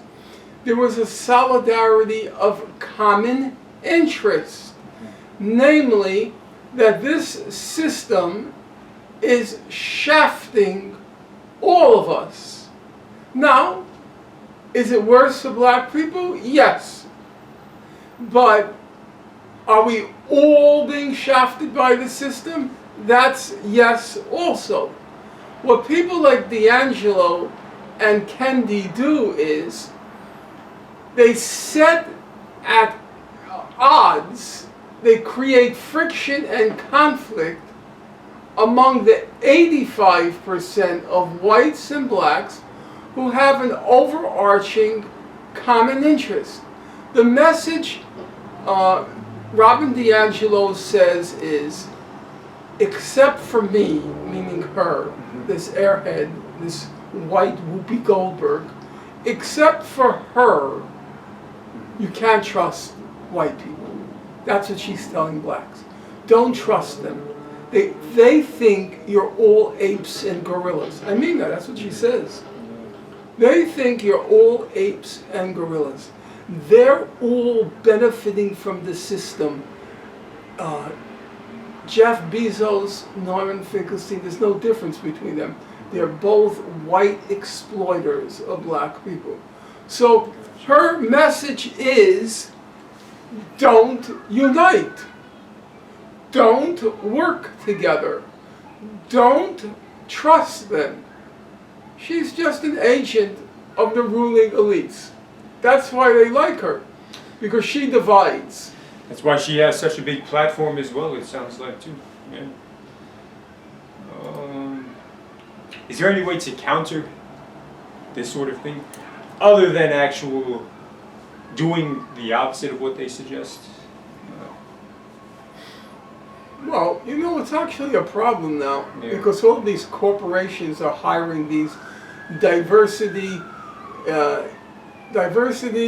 equity, and inclusion counselors. These really crazy people, sheer lunatics. And then you have to attend their seminars and attend their meetings, and you have to learn how to get along. It's like a freak show. Do black people need Robin DiAngelo? What, they're so shy? They're all such, what's the word, shrinking violets? If a black person has a complaint, let him or her register the complaint. Or let them collectively register the complaint. What do they need Robin DiAngelo for? This flaky Whoopi Goldberg in dreads. What do they need her for? So, it is becoming a menace, these people, with their lecturing on racism. And she talks about, she gives feedback in order to build up your race stamina. I mean, these are freaks. She's like a personal trainer in racism. Frankly, I mean, you have two choices: to just go to these freaky meetings and then just forget about it, or just to call it out and say, I'm not going. That's not how you fight racism. You know how you fight racism, I'll tell you. The first way to fight racism is establish a living wage. That's a good way to fight racism. Establish a living wage so we can live with dignity, and that way we'll gain some respect. So I would say to Amazon, to all of these corporations, Google, who are now hiring race, equity, and inclusion experts, I would say save the money on your experts and just give us a salary wage, a wage increase. We don't need that. We need dignity. And personal dignity is not possible on the current minimum wage. So you take your equity, diversity, equity, and inclusion experts, shove it, and you just give us a salary increase. The longest chapter of the book is on Barack Obama. I think it's fair to say you come out swinging. You call him a null set, a stupefying narcissist, and the consummate poser. Claim there was a quote. You claim there was a void at the core of his politics, and that he stood for nothing except himself, and credit him with accomplishing only two things of note: derailing the Bernie Sanders insurgency and ushering in Donald Trump. However, bearing in mind the saying that every new president makes you miss the last one, did you ever miss Obama during Trump's presidency? If so, why? Jonas. Did I ever miss? No, I didn't miss the Obama presidency. Trump was a buffoon, but he was also kind of easy to mock. Yeah. The problem with Obama was you were duty bound as a woke person. You were obliged to respect him, Yeah. to pay deference to him. He couldn't do any wrong. It was such a suffocating period under Obama. And if you dared criticize him, he's the first black president, don't say that, you're going to hurt the cause, you know. You couldn't even criticize the guy. A complete zero. You couldn't criticize him. Do I miss that? No. Well, did I miss him? You know, Trump was a mixed bag. He was a lunatic of sorts. But actually, I know this is a sacrilegious thing to say, but I'm beginning to feel he was better than Biden, except in the climate change issue, which is not trivial, but except for the climate change. Trump, I do not believe we would have gotten into this situation with the Ukraine if Trump had been in power. I don't believe that. I think Trump would have found a way to resolve the question of the Ukraine without a war. I do believe that. And I'm very worried that this is now going to extend to China. This is a secular, normal, conventional administration, the Democratic administration, which is completely out of control. They're nuts. And so I am not convinced that Trump would have been worse than Biden on these critical issues of international affairs, of foreign policy. On climate change, yes, he would have been worse. There are other things he would have been worse. Oh, how you characterize Biden's administration and the cabinet?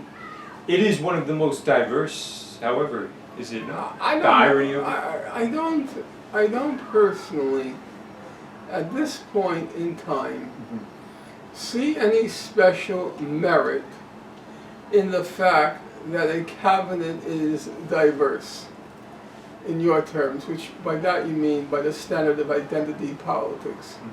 Do I think it marks a huge, even a not huge, forget about huge, even a modest gain that Kamala Harris is our vice president, a black woman? Okay, maybe she's a lesbian too, so, and let's say maybe she's transitioning to being a man, who knows. So let's say she were not just a black woman, lesbian, transitioning to a man. Would that mark, in my opinion, a huge advance in our political life or social life? My answer is no. I don't see it. I don't see it. We have to, barriers have been broken. There are lots of members now in the ruling elite who are black. There are lots of members who are women. That hurdle has been overcome, and now it's time to focus on the substance. Mm-hmm. What are they saying? What are they offering? At this point in time, the most likely candidate, the Democratic side, so far, obviously it's very early, is Pete Buttigieg. And he's just trying to pull an Obama, the first gay man as president. Do you believe that's going to make a big change in our country if he's elected? I think that would be, I don't know his politics. Don't you think you should know his politics? Just the idea though is, a huge shift, I would say. What Definitely. shift? Well, the homosexuality so aspect. What? Well, that does... if he's still a tool of the ruling class. Oh, got you. Yeah, you know what? Many people would actually say the homosexual agenda, whatnot, is a tool of Shaitan, etc. Say, all right, Shaitan? Yeah, Shaitan, Satan, Satan, etc., etc. Where did you come up with Shaitan? Shaitan, that's like the Arabic word for, Oh, for Satan? Yeah, I was not aware of that. Shaitan. All right, anyways, most of your chapter on Obama deals with U.S. domestic politics. If we look specifically, I mean, what do you... Go ahead. You got. No, I'm asking. Let's say the new Secretary of Defense were the son of King Abdullah in Jordan. Oh, his son became an American citizen, and then he was named Secretary of Defense. Do you think that would represent a big advance? Oh yeah, I think like. Why is that an advance? Just people's perception. Well. Behind the scenes, sure, no. It's same old facade, just a different color, different tone, different background, nationality. Yeah, sure. I think sentimentally, though, inspirationally, for people who don't maybe see that deeply, kind of gives a morale boost in a certain sense, the way Obama did for others. And I mean, that's something to account for. It's not very... It is real and tangible, I would say, on the micro level, but not on the substantive level of actual... I mean, it could be that too, once on the micro level, things can also branch off and create certain nuances and changes. Insofar as people don't actually sober up and identify exactly what's going on and who people really are and what their intentions are, though, then yeah, like you say, radical change requires radical action in that sense. And so, yeah, it'll still be a civil war of sorts to make. Do you care? Let's say an Arab is elected president, an Arab American. Do you care? I mean, who else would be that Arab American president but yours truly? So of course I would care. Come on, man. Alright, anyways, I got your point. What else? Anything else missing? No, but would you care? It'd be interesting, but to me it would be the same. Why is it interesting? There are 15 Arab heads of state right now in the Middle East. They're all crooks. Yeah. So now you think it's going to be better if we have one more crook in the United States? Who votes? Right, voting here in the U.S. is much different than in the Middle East. Different government types, etc. So the thought that an Arab American would become president in and of itself, after we had Trump in office, as of recent, right? I mean, that accounts for some sort of gasp of, oh, what the hell is going on? What do you think? You don't think so? No. So what does that say then? What are you saying exactly? You're Okay, saying that the voting process itself is corruptible in a sense? I'm saying that it's a good thing for our country that among young people, your age cohort, the polls showed in 2020 that across the board, every ethnic group, every racial group, every religious group, every sex orientation. Bernie Sanders got about 80% of the support during the Democratic primary among that age cohort, your age cohort. He's white. He's male. He's old as the hills. Yes. He's completely unhip. And it's a credit to your generation that even though they've been deluged with all of this identity politics crap, they didn't fall for it. They listened to what the candidates said, what they promised, what was their track record. They looked at those things, and guess what? They went for the septuagenarian Jewish white male from Brooklyn. And that, to me, is what ought to be happening. They're looking at the substance. So when I hear you say you care about the diversity of the Biden administration, it tells me that you're out of tune. I didn't say I care. I just included that in the posing of the question itself as an interesting, thought. That's it. I wanted to get your opinion on, despite what you said. Oh, diversity. What do you make of that? But continue. So yes, sir. Go. Yes, sir. No, I've said what I had to say. That Okay. I just don't think that's a. There was a time when you wanted to see minorities to break the barriers to get in, but that's already happened. It's passé. It's happened. We've had a black president. We now have a black vice president. We've had women in all positions of power except for president. We've had every imaginable permutation and combination across the board in power. So that's over. That's been there, done that. And now let's focus on the substance. Without Obama having been president, do you think Bernie Sanders would have caught this much momentum among the people who, very similarly, were the ones who had voted and were riled up in enthusiasm for Obama when Obama hit the scene? In a sense, Obama kind of helped Bernie Sanders propel himself to, such... There is an argument there. Yeah. The argument I would say is this, that the Obama campaign and then the Obama presidency was very educative to the American people. It told them that identity politics isn't going to get you anything, that you have to vote for substance. So after the Obama presidency, people start to look for something else. They no longer were looking for a hip black guy. Got you. So it helped inversely, the inverse. Yeah, it demonstrated the Obama phenomenon, demonstrated the utter bankruptcy and hollowness of identity politics. And then the next person to grip the imagination of the young people in particular was a very unhip, old white man.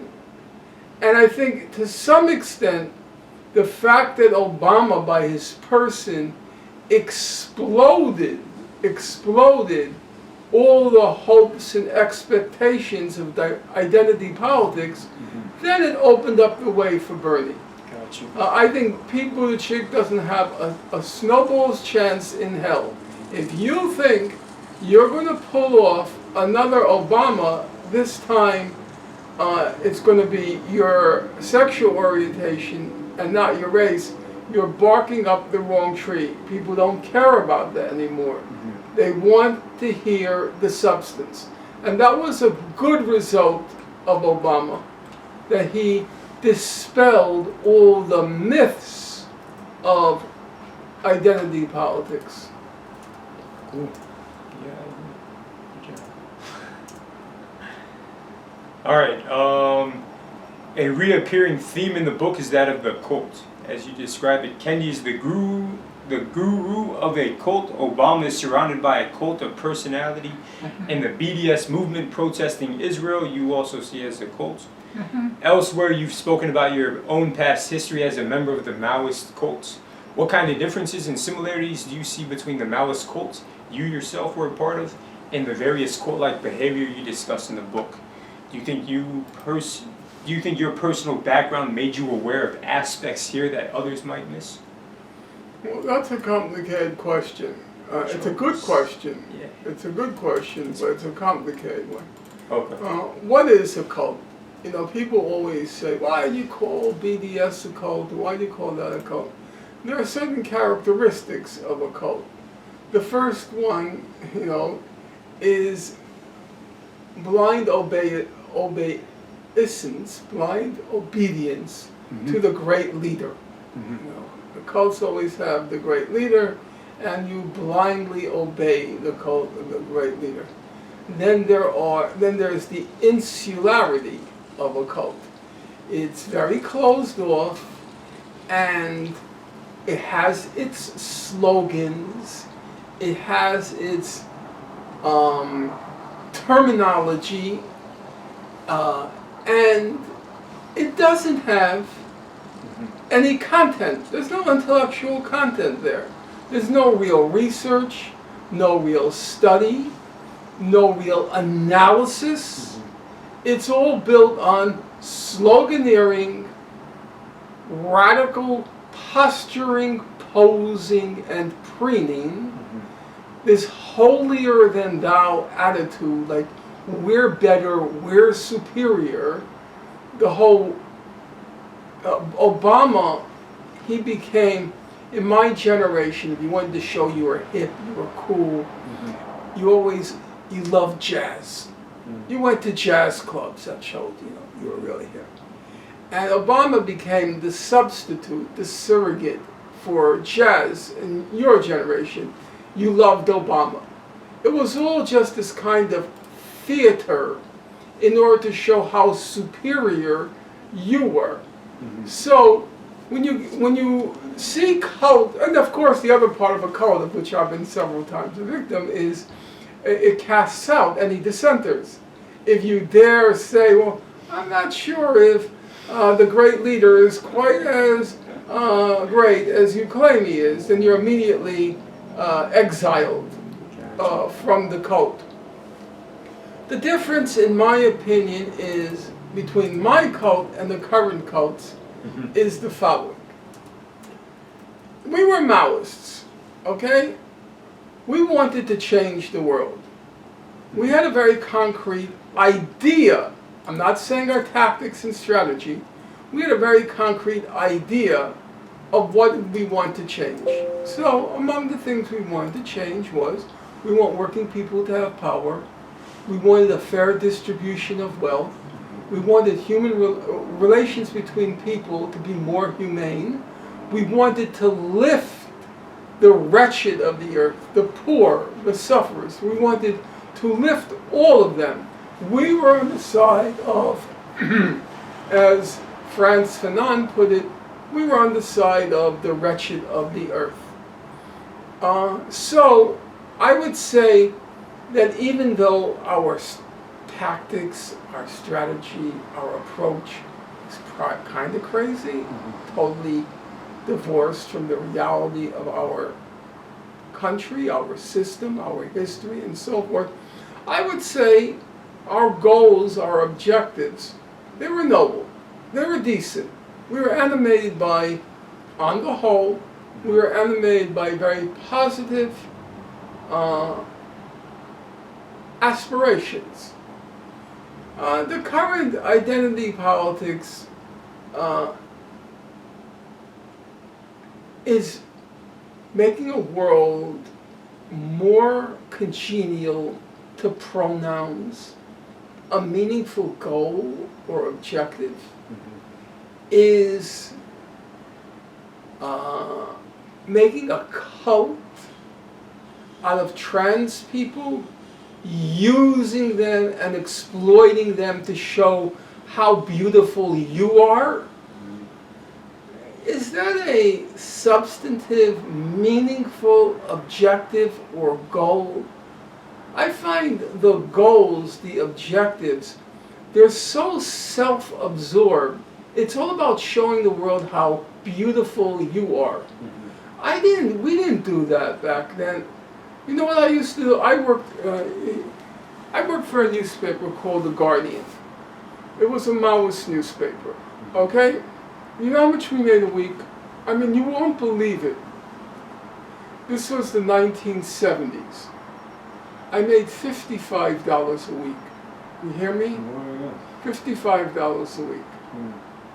Believe me, even back then, that wasn't near a non-living wage. Forget about near a living wage. That wasn't even near a non-living. Do you know what we were expected to do in our off hours when we weren't working?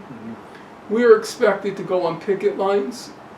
I walked the picket lines for the United Farm Workers. That was a Chicano people who were organizing to get a union, the United Farm Workers, UFW. So on Friday nights, I would go to a liquor store. It was called Flatbush Liquors. And the liquor stores carried Gallo wine. And Gallo wine was, from the vineyards where the farm workers worked, okay? So we were organizing boycotts of the liquor stores where they were sold, all right? So Friday nights, when you're going out carousing, drinking, clubbing, smoking, I would go to Flatbush Liquors on a picket line with fellow Maoists, and we would chant things like,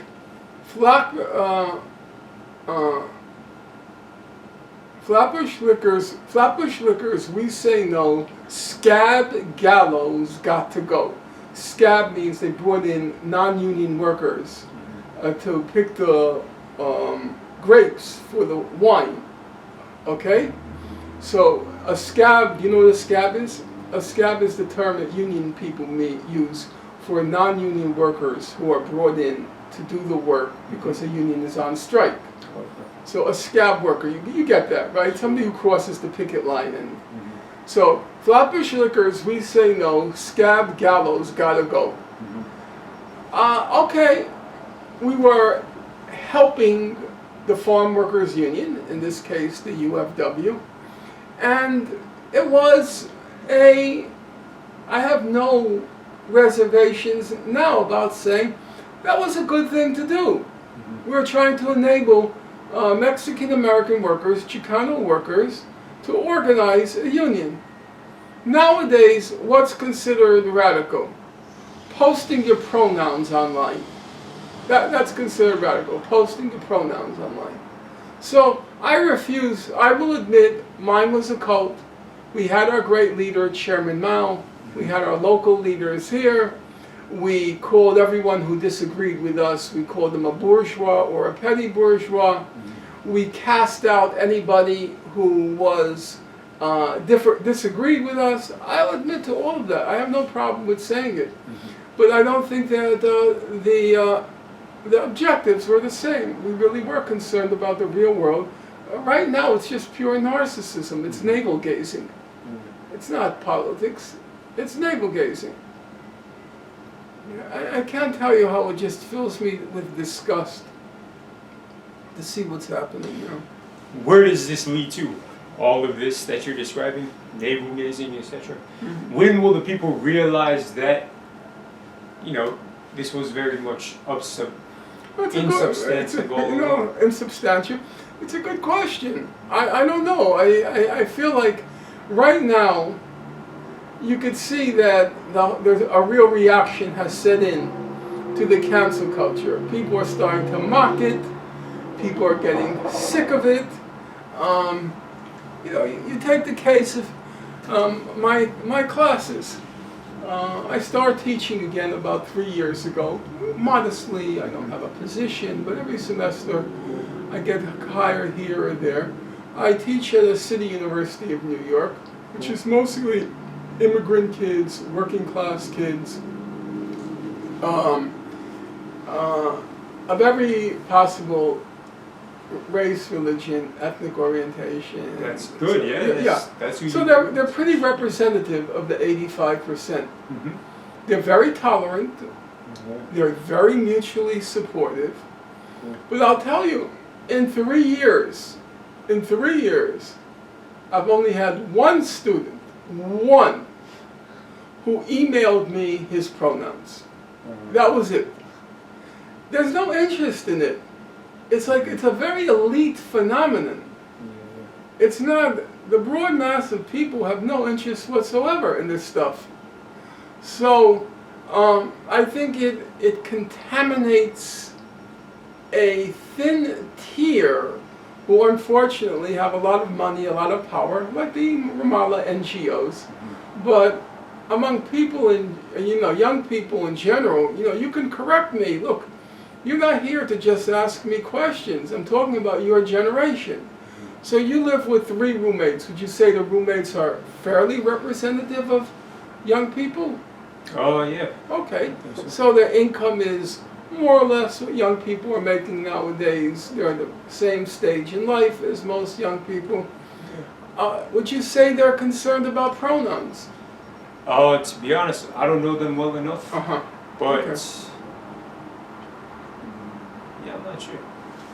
I don't imagine so. If it doesn't affect one's daily life and daily aspirations towards where they want to go per se, unless they do themselves identify as, But even if they identify as this or that, it's just a fact. I happen to like guys, this or that, but it's not like an obsession. It's just a fact. People are very tolerant of each other, young people nowadays, remarkably so if you compare it with my generation. But it's not all-encompassing. It's like, it's not used I as still a need a distraction. job. I still would like to get my own place. I still would like to. I still am struggling with health care. I'm still paying my student loans. So I think it's a very narrow tier of people who are obsessing over these things. So when you ask me when is it going to pass, for about 90% of young people, it was never there in the first place. It didn't affect them. And you know where it affects people? In the elite universities. In the elite universities, they begin seminar class. Each person, you go around the room, tells the class what are his or her pronouns. Really? Yeah. But that doesn't happen where I teach. So, you went to George Mason, which, by the way, is a very good college. How did you afford it? Oh, my parents. Shout out to my parents. My parents, they paid off my brother's education and my education. So you must have been a good student. Well, how would you have gotten Well, I that? owed my parents some money because, for some bad grades that I... How did you get in unless you were a good student? Oh, got you. Well, that's for off-camera conversations. I'm just kidding. Did you get in a tennis scholarship? Oh, no tennis. No, so actually I went to VCU first, Virginia Commonwealth University. Yeah, and then I went to George Mason after that. Not because I so much wanted to go to George Mason specifically, but because VCU was cool and great, but I felt like it was too many distractions for me, I wanted somewhere just a little bit more isolated, secluded, things of that nature. My brother had gone to GMU, so my parents were familiar with it. It was a good university, like you said, so that's where I went. What was your strong area? Were you good in math, science, or in English history? No, writing, I guess. Writing for myself. I guess also writing papers and stuff for like English or whatever. That's not really my strong suits. Yeah, writing, I would say. How was your math, science? I don't know. It was just, whatever, average, mediocre. If I found the subject matter interesting, then it was good. If it was like, oh, why am I learning about this, and how does this make sense to my life right now, currently, or where I want to go, and, I just, whatever. You did graduate, right? Yeah, I did, yeah. For me, a lot of college and university is just regurgitation, I feel. If you have a great memory, you can really do well in university and college. Totally For me, I'm a little bit more of an independent, creative thinker, ideas, things of that nature. It's not my cup of tea. Also, people look up to people who have, in a sense, they've reached respectable positions. They have wealth, maybe. When you see somebody with a Ferrari, Lamborghini, you don't say, oh, he must have gotten good grades at college. No, you think this guy's he's doing something unique to himself, which he's mastered, which isn't necessarily taught in school, right? So for me, I don't have whatever you call a Ferrari, Lamborghini. Yeah, whatever. You get my point there. You don't respect me. No, I do for sure. But what I'm saying is, just university. It's for some people. If you want to become a doctor or lawyer, by all means. But I've got a little bit more autonomy for myself, and kind of have my own ideas and vision for self. So that's all. Yes. What kind of crowd do you hang out with? What kind of people? Where at university or like? No. To be honest, I have a few small circle of friends. And what's the common denominator among you? Yeah, sure. Independent thinking for sure. They're just their own individuals, They're themselves, unique, autonomous. They're curious, so there's an intellectual aspect as well to have these conversations. Do you read at all? I used to read a lot. Now, not so much. Yeah. Why not? Because for me, I think it's important for me to kind of live more life than to read. I think reading is great, and I did a lot of reading to develop my own mindset and find out who I am and what I believe in, or how I'm going to approach certain situations or thoughts. Once I develop that within myself, it's time to kind of, take action and, just put myself in a position to kind of, go down. That makes sense. It does make sense. How many times have you read my books? Oh, which one? It depends which one. Well, let's start with basics. Have you read any of my books? I can tell from that laugh the answer is no. Thank you very much. No, listen. I read this book. Oh, that's true. That's true. No, your Gandhi book, I peered into it a little bit. To be honest, the whole Palestine issue... One second, the Gandhi book was less than 100 pages. Yeah, no. When you say you peered into it, not saying very much. No, to be honest, so look, the Palestine issue, the way I view Palestine right now, Palestine is in a state of lull. There's not much simmering occurring in a direction of certitude, if you will. Right? Things are just, it is what it is, and things are progressing in this natural direction. Nothing is progressing. Well, it's either stagnant or regressing. Entropy toward progression, No, a couple steps back. I don't think it's toward Well, I think as time progresses, the truth becomes younger. So as time evolves and continues, that may be true. Whatever happens Okay. next. But yeah. So my point is, your book's very much great for a person interested in the issue. How would you know? You haven't read them.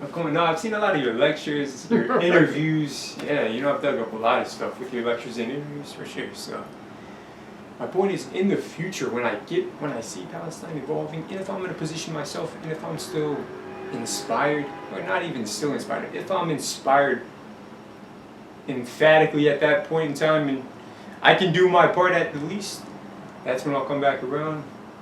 Look into your, you know what I'm saying? Everything for me is step by step. My vision, my aim is not Palestine right now.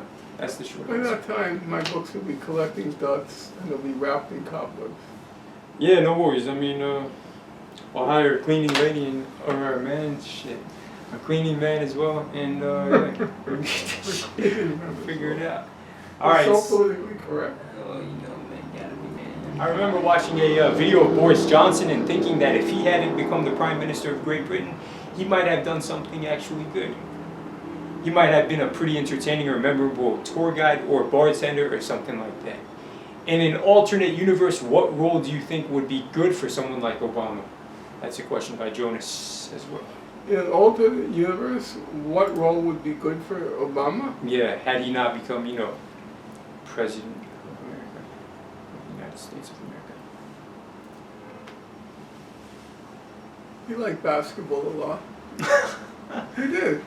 Yeah, that's He true. liked basketball a lot. Okay. And he had aspirations to writing.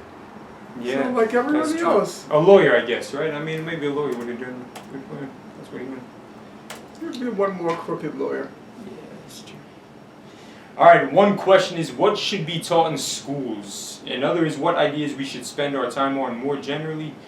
When do we say, I don't have time for this BS, and leave it at that? In terms of engaging in public debates, on controversial topics. It seems like, your email address is not difficult to find. You probably make a point of responding to many people who do reach out to you. But I can only imagine that lots of weirdness shows up in your inbox. How do you decide from whom to engage with and who not to engage with? And are there topics or ways of writing that work as red flags for you that it's probably not worth your time, of which you notice?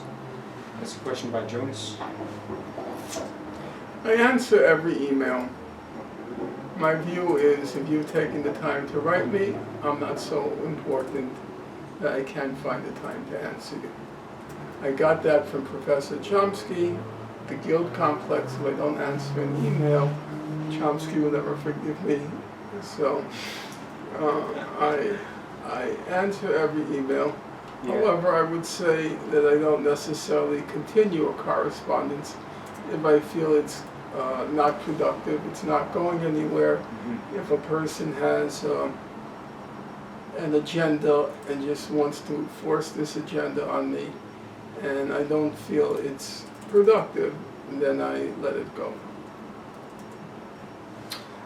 Towards the end of the book, you write that I am often asked whether I regret any major decisions I made in the past.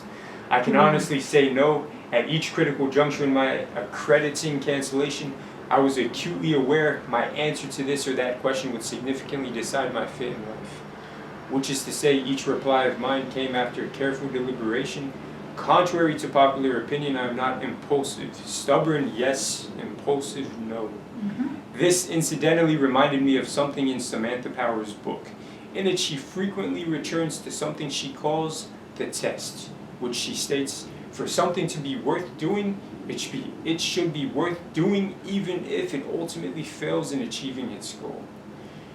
Do you agree with Miss Samantha Powers here? Miss Samantha Power?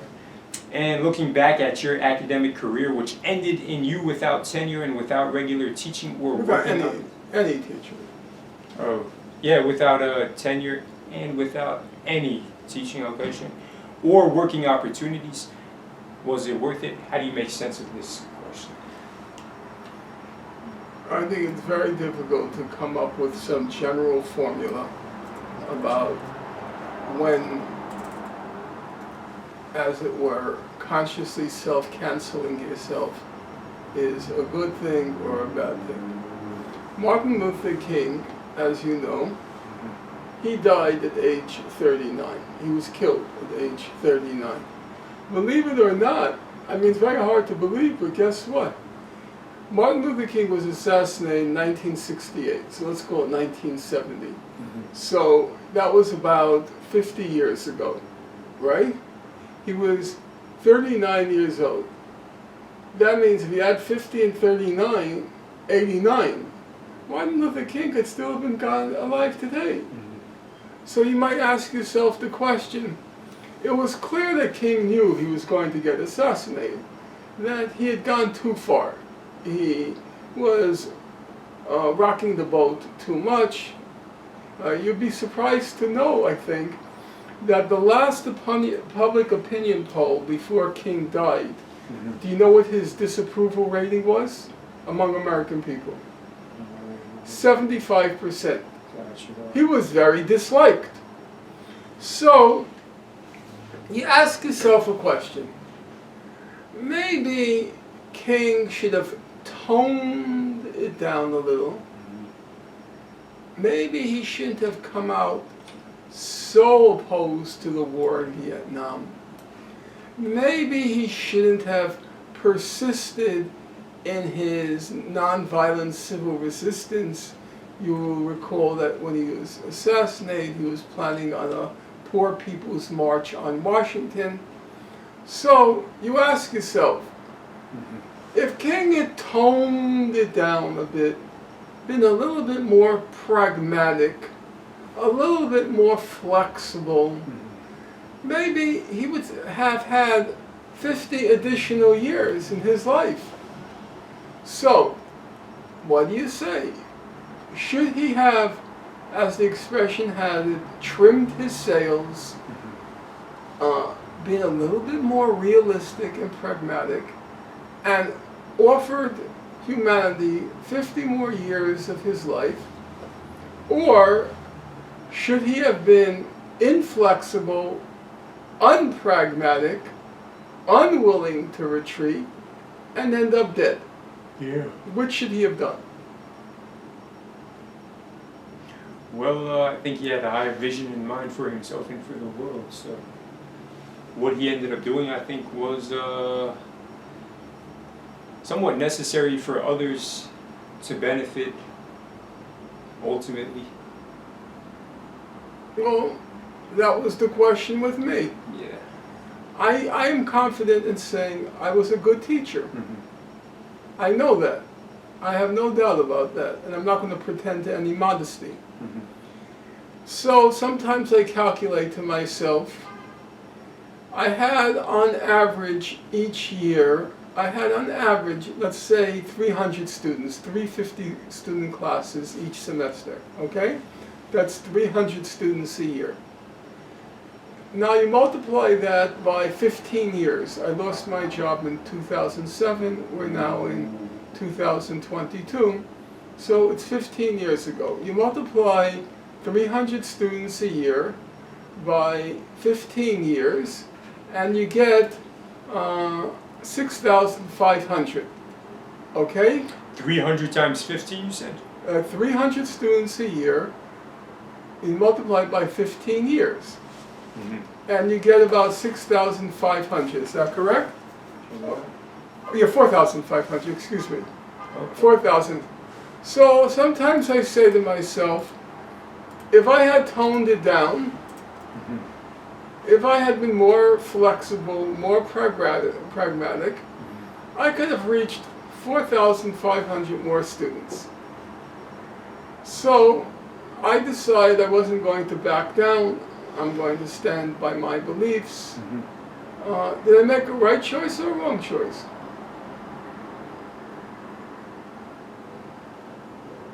For 4,500 students couldn't benefit from my teaching, and I know I was a good teacher. You know, in this day and age with social media and whatnot, the example you set for yourself, for others, and then inversely, the example the system sets in dealing with you, I think it's good. It's a poignant clash that can lead to something more suitable in the future, I would say. So did I make the right decision, in your opinion? Well, that's a very personal question, and that's a question of conscience, I would say. So I can't answer that for you. In my own, looking at history and the sacrifices that have to be made, standing by truth, you never lose out. If you read that book that I bought you, you'll see the strand of truth, virtue, justice. It always, in a sense, recompenses in the end. It comes back around at a certain point, I would say. So basically, we reached the conclusion that It depends what your values are. I think. Martin Luther King contributed more to humanity dead than if he had lived another 50 years. Well, when you put it like that, then no. But if he lived another 50 years, he wouldn't have been as potent, maybe, as his death would have been, right? I think death brings a certain potency to a person's life and their work, especially if it's done in a, if their death, their fate happens unexpectedly in some senses, especially even more so if that fate and unexpectancy is at the hands of others, insofar as it's dealing with issues of social issues, issues of injustice, discrimination, things of that nature. I mean, that's what happens to people leaders. Malcolm X, Gandhi, Martin Luther King. Mandela got imprisoned. He didn't get assassinated, but he got imprisoned. Totally agree. That's what I write about in the book. Yeah, exactly. These are, yeah. So it is pertinent. In fact, this is how you tell the difference between somebody who's real and somebody who's not real. What was their fate? Where is Obama now? Obama's in Martha's Vineyard, right? Mm-hmm. Oh, he has several palatial. No, really, he has several. Yeah. So, so, what do you think? I told you. I think it's what you said. You said, "quote, it's a personal thing, and it's very hard to." You ended up saying the same thing as me. It's very hard to come up with a general formula and say this is the way you proceed. The only point I made was, people think that I act out irrationally, like I throw tantrums. I don't throw tantrums. Actually, I'm very conservative. I live a very conservative life, and I'm very careful about how I proceed. The idea that, Norm threw another tantrum. No, Norm doesn't throw tantrums. I think through carefully the consequences of what I'm doing and whether or not to proceed along a particular path. It wasn't an easy decision for me to make the break with BDS, because then I was banned by the whole Palestine movement. I used to speak at around 40 places a year. You know what happened when I came out against BDS? They all canceled me. I didn't speak anymore. Which is a shame in and of itself, I feel. Right? Well, because you were only against BDS for one specific objective of theirs. One specific objective of theirs amongst the three objectives I think that they parked. I didn't like the whole setup. I felt it had a cultish aspect to it. That there's the great leader in Ramallah, everybody has to follow the orders, and if you don't follow the orders, you're a liberal Zionist, or you're this Zionist, or that Zionist. Didn't feel right to me. You also claim that BDS is a bit hypocritical and dishonest in their intentions, insofar as them wanting to bring millions of Palestinians back, which goes against international law in that sense. I don't want to go into the details now. I'm just saying it wasn't an easy, that's for another day. I'm just saying it wasn't an easy decision, but I made it. I think we're going to stop now because we're running out of gas. Let's see what time it is. Yeah, 7:33.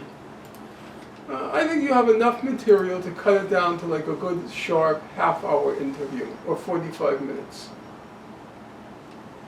Tomorrow 6 to 8. Tomorrow what? Tomorrow 6 to 8 p.m. Can you do tomorrow 6 to 8 p.m.? Let's look. You don't want to? I'm looking. They're personal questions. Let me just review some of these questions if you don't mind. Alright, well this one is ancillary. Let me go to the bottom ones. Just like quick questions. Can we do like just quick questions and brief answers?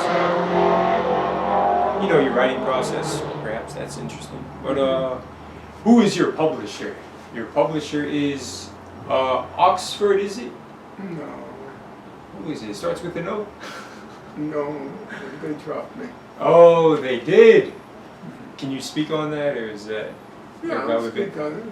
What happened there? You had a fallout? They had a fallout? They didn't like the new book. Oh, gotcha. Because they thought, well, the truth of the matter is the publisher never told me why he didn't like it. Yeah. He didn't like the tone, he said. You should contact him. Ask him, why did you stop publishing?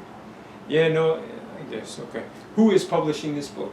A fellow named Doug Lane, Lain, and the publisher is called Sublation. I'm only the second book they're publishing, so it's hard to make any determinations about what kind of publisher it is. It's new. Do you think you'll be invited to speak on the book in areas, or probably? I don't know. Books are very unpredictable. Would you know, 99 out of 100, they sell 3 copies. Got you. If you go back to write about Palestine, Israel, would Oxford pick you back up? And probably not after this book. What do you think? It wasn't Oxford. It was Sorry. a place called O-R books. Oh, okay. Where did I get Oxford from? I don't know. You're an Oxford statue. That's what it is, I'm man. not a zero statue. All right. Let's see. What words of advice would you give to your younger self? Your younger self. What words of advice would you give yourself? What words of advice would I give to my younger self?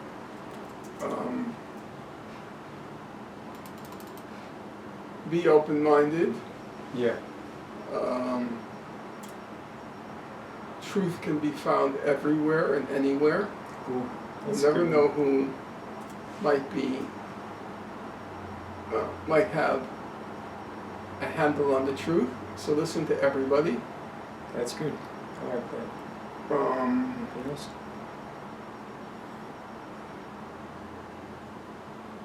Be humble. Mm-hmm. If you were invited to guest speak to the demographics of your usual audience and could give the microphone to one speaker, dead or alive, famous or not famous, to address your audience, who would that speaker be? Who would you hand the microphone to? I would say the person at a strictly personal level who I respected most in my life's journey would be a person named Musa Abu Heshesh from Hebron. Really? Yes. He is the most honest person I ever met in my life.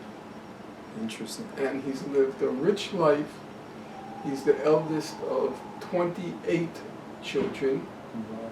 He grew up in a refugee camp. He spent his life devoted to the cause of justice for Palestinians. He just retired now from being the field representative in Hebron for the human rights organization B'Tselem. He just retired this past month.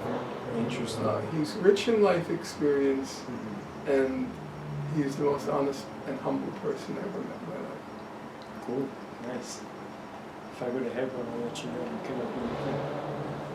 I wonder why did you stay in America? Why did you go to Europe? Maybe is your academic less shunned in Europe and in other places? People tried to get work for me. It was not possible. Really? Okay. Your thoughts on Cornel West? Cornel West. You know the I don't man? want to say it. Okay. I have definite thoughts on Cornel West, but I don't want to say it. What are your thoughts on Cornel West? What are my thoughts on Cornel West? I respect him. I respect his mind. I respect his outspokenness. I think he's consistent in what he stands for. I think he,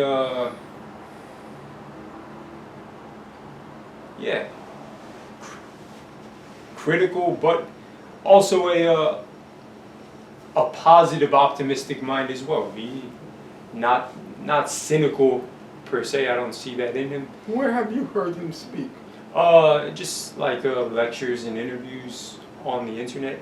I've never seen him in real life. I read one of his books, I think, Hope on a Tightrope. A short, nice book, inspiring, interesting. So you read one more book by him, not by me? No. I don't know, right, you read the last book. But no, to be honest, the lectures do so much more, in a sense. There's benefit to reading as well, but you can still get somewhat of the similar content. What you lose out of watching and hearing is, like you said, with what was the other? Dickens, right? Charles Dickens. Yeah, you lose out on the stylistic touch, the feel, things of that nature, right? So, do you have any? You don't want to speak on Cornel West, though? Perhaps. Okay. Off camera. All right. Here's the question. If you can have one last dinner with your mother and father, what do you think they would tell their young son? who's grown into the person he's become today? Would they be proud of you? What advice or parenting would they give you, reflecting upon the perspective they used to parent you from, insofar as where you stand right now?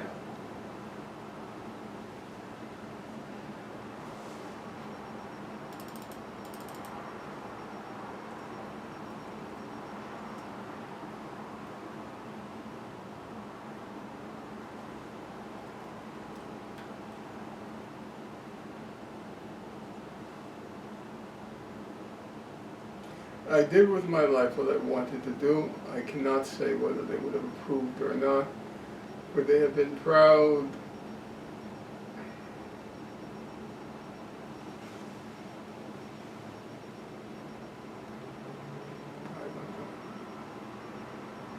I don't know. Look, I respect their legacy.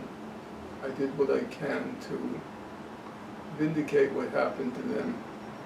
But I cannot say that they would have necessarily approved what I did with my life. I cannot say that. I have no idea. Like with most things, they would approve some things and not approved others. Mm-hmm. I don't think they would care anymore because I'm coming myself to the end of my life. So it's a done deal. It's water under the bridge. Doesn't make much of a difference. Do you fear death? What do you think about your relationship with death? Well, yeah. I can't really comprehend nothingness. Do you believe in the aspect that we're made of spirit? That each person has a soul or a spirit? Is that something that's... I would say it's not real compensation. What do you mean not real compensation? Sorry. Even were it true, it doesn't really, Oh, okay. it doesn't offset the fact of death. Think of it this way, perhaps. In physics... Do you fear death? I fear leaving this realm. I know this sounds a bit oxymoronic. Leaving this realm prematurely, I guess you could say. But I also believe somewhat in fate, destiny in a sense. I believe in there being an order amidst the chaos and a higher, grander sort of divine intelligence at work, despite the flaws and the free will of humans, which causes tumult and chaos and turmoil.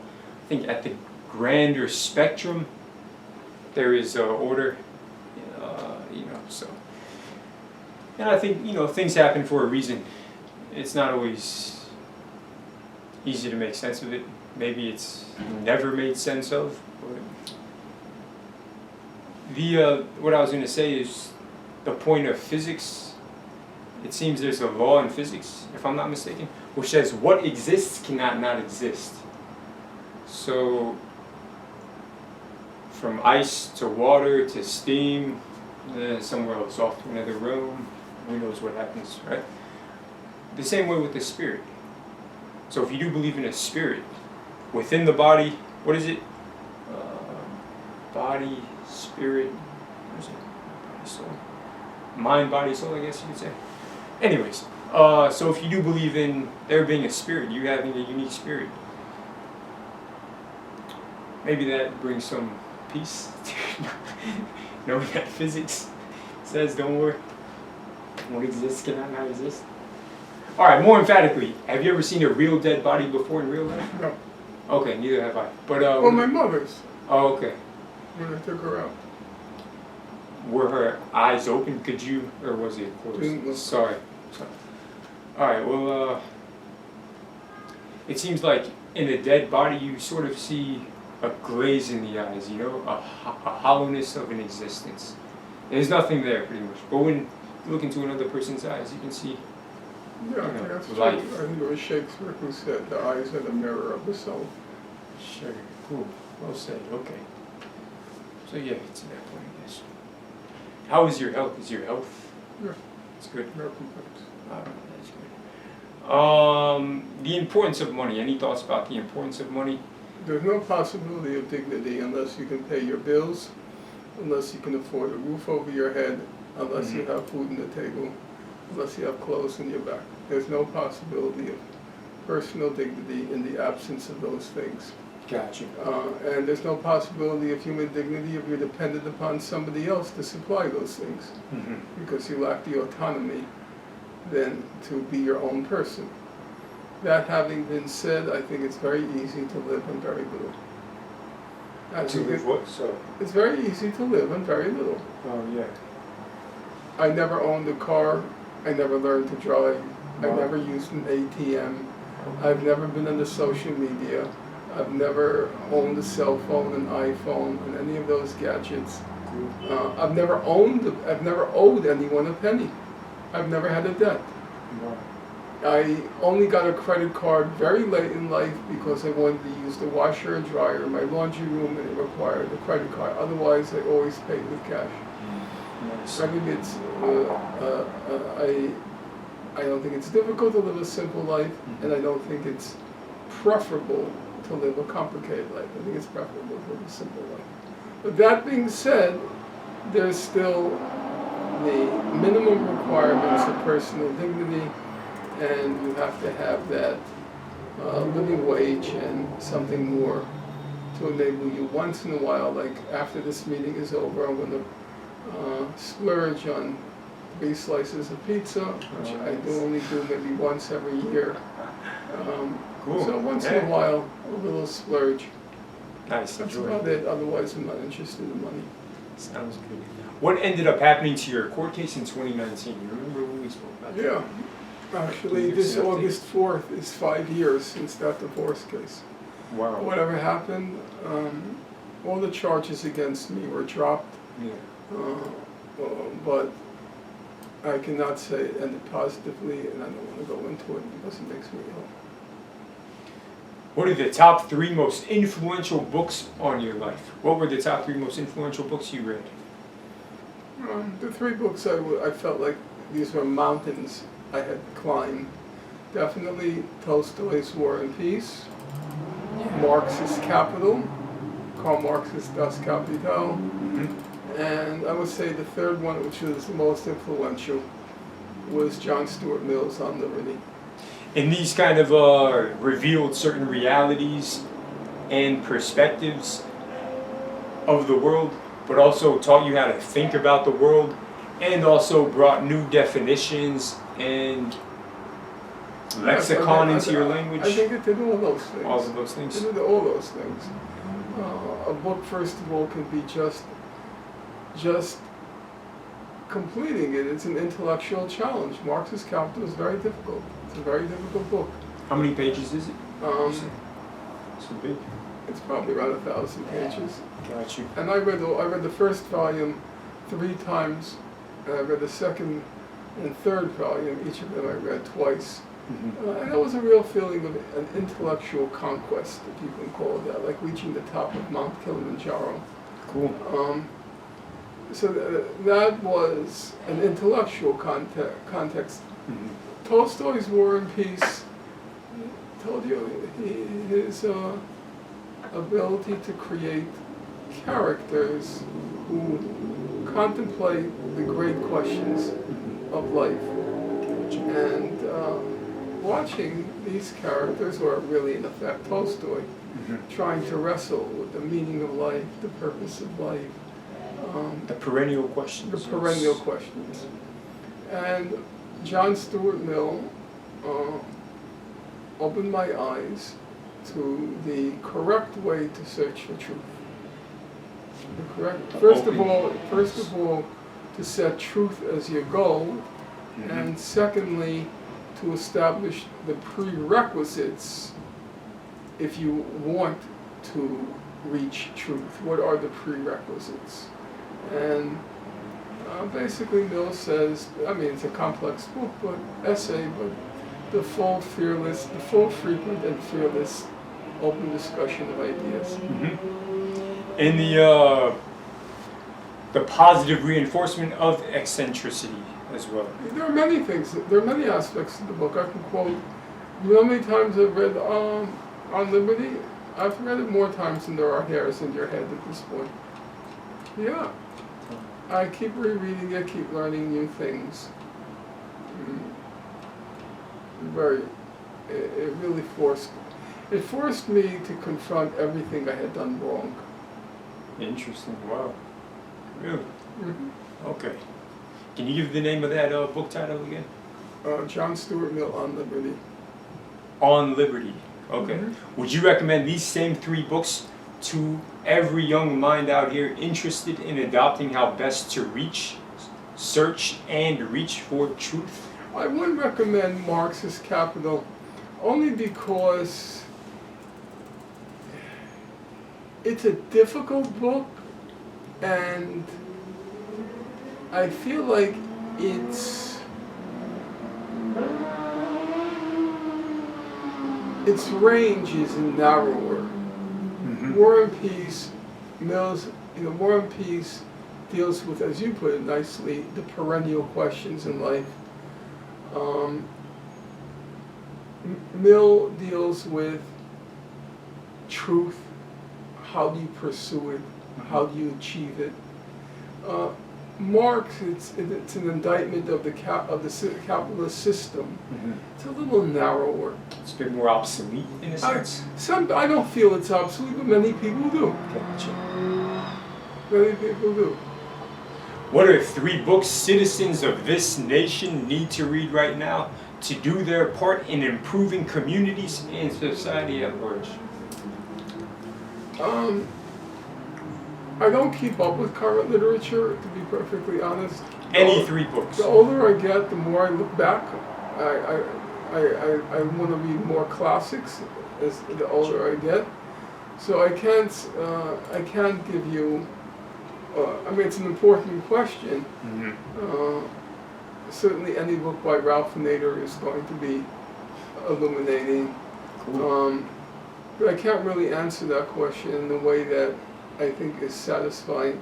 As I said, I'm more. The older I get, the more I'm interested in the classics. If you were to ask me, what's on your agenda? I would say I would like to read more of W.E. Du Bois. I would like to read more of Frederick Douglass.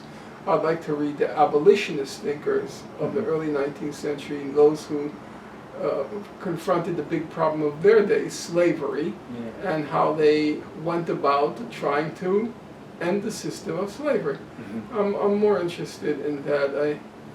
I like eloquent language, and I think it's absent from most of what you read today because people don't have that kind of firm grasp on the English language anymore. Mm-hmm. Either they don't read very much, or what they do read is tweets. Gotcha. So, what are your thoughts on museums? Do you like to go to museums? I wish. Look, these are all things which I regret I missed out on in life. But it's hard for me. I tend to be a little bit more on the cerebral side. So let's say if I went to a museum, I can't really appreciate it unless I know the background, the context. Why is this important? What is unique about it? I need to know all that, and I don't know it.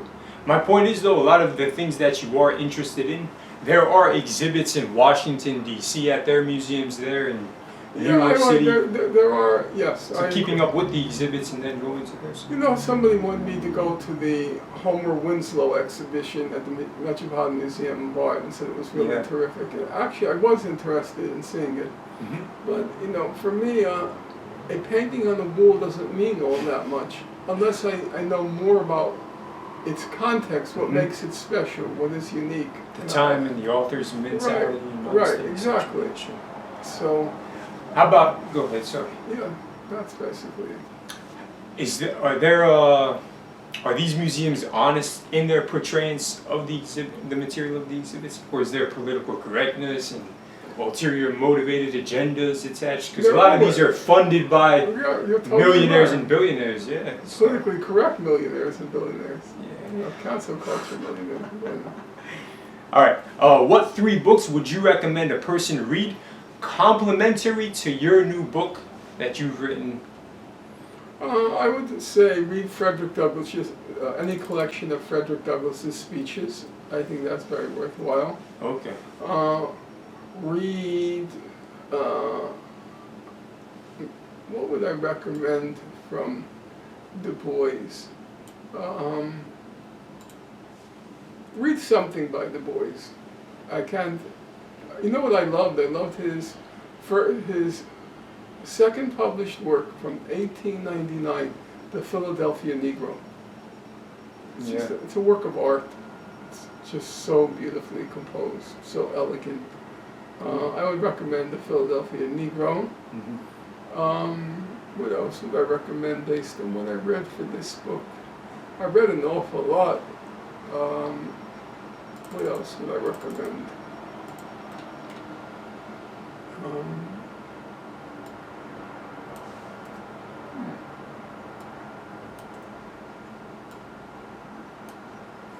I'm not sure. Okay. And then, do you have any thoughts on Elon Musk? Mars exploration, how that might change the paradigm maybe if... I don't know anything about Elon Musk. Okay. It sounds like a perfume, a male cologne. That's true. Have you heard of John E. Mack, Harvard psychiatrist, Pulitzer Prize winner, author of the book something T.E. Lawrence, on T.E. Lawrence? You never heard of John E. Mack? Okay. Interesting. We won't get into that right now. All right. To use a question posed by Peter Thiel to candidates he considers hiring. You know who Peter Thiel is? You must know. All right. What is something you believe or know to be true that no one else believes is true? What do I believe to be true that nobody else believes is true?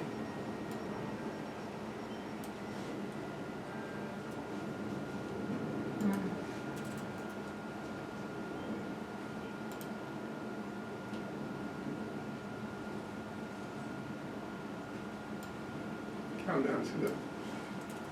It's a tough question. All right. Are you ready for the last question, Dr. Finkelstein? What is something people learn about you only after it's too late?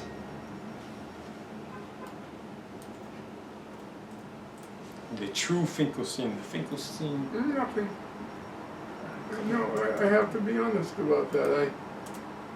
I'm pretty much what you see is what you get. Last question. Your writing process. The intricacy, the quotes, the references, the tangents, capped off by concluding points and opening new areas of perspective analysis. What is your writing process like? In a lot of ways, you use a lot of quotes, excerpts, citations.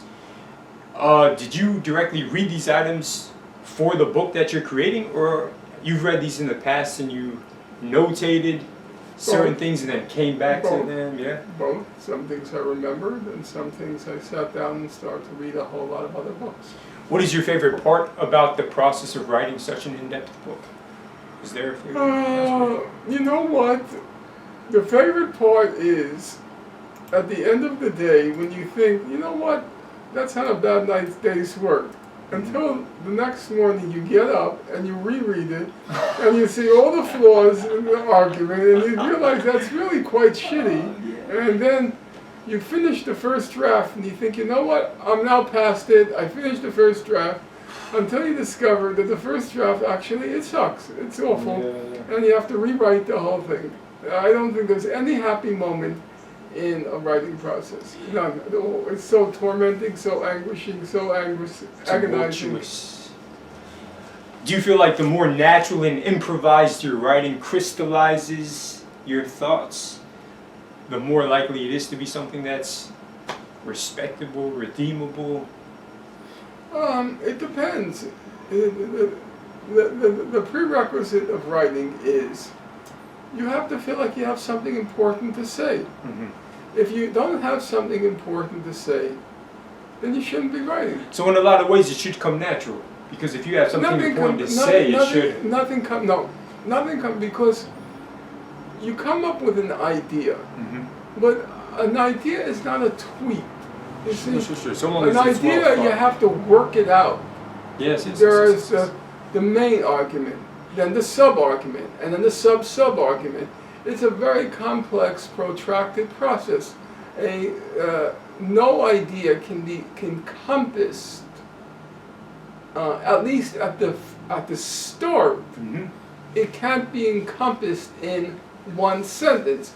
It is true that once you've worked out the argument in all its clauses, subclauses, subclauses, subclauses, subclauses, Mm-hmm. it probably is possible after you've worked everything out to come up with a succinct summary. A thesis statement. After After the process. Yeah, sure. But before, you don't have a clue where this is going. You know, the book I just wrote, it was supposed to be 3,000 words. Mm-hmm. It was supposed, that's my author, my publisher at the time, he dropped me. What my publisher at the time wanted, 3,000 words.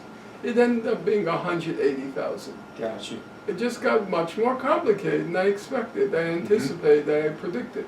How long did it take you to write that book? It's now about 2.5 years. 2.5 years. Yeah. Your writing process, you write primarily in the mornings, in the evenings? Nights. Nights. So you're a night owl. Yeah, morning is email. Yeah. Afternoon is me. I get fresh air, I try to be outside. Cool. And then usually from 7 to 2 a.m., from 7 p.m. to 2 a.m. I'm working. Nice. Cool. What is your least favorite part about writing a book? I guess. Every part I hate. Your organizational skills must be a strong suit for you. Very organized. They developed.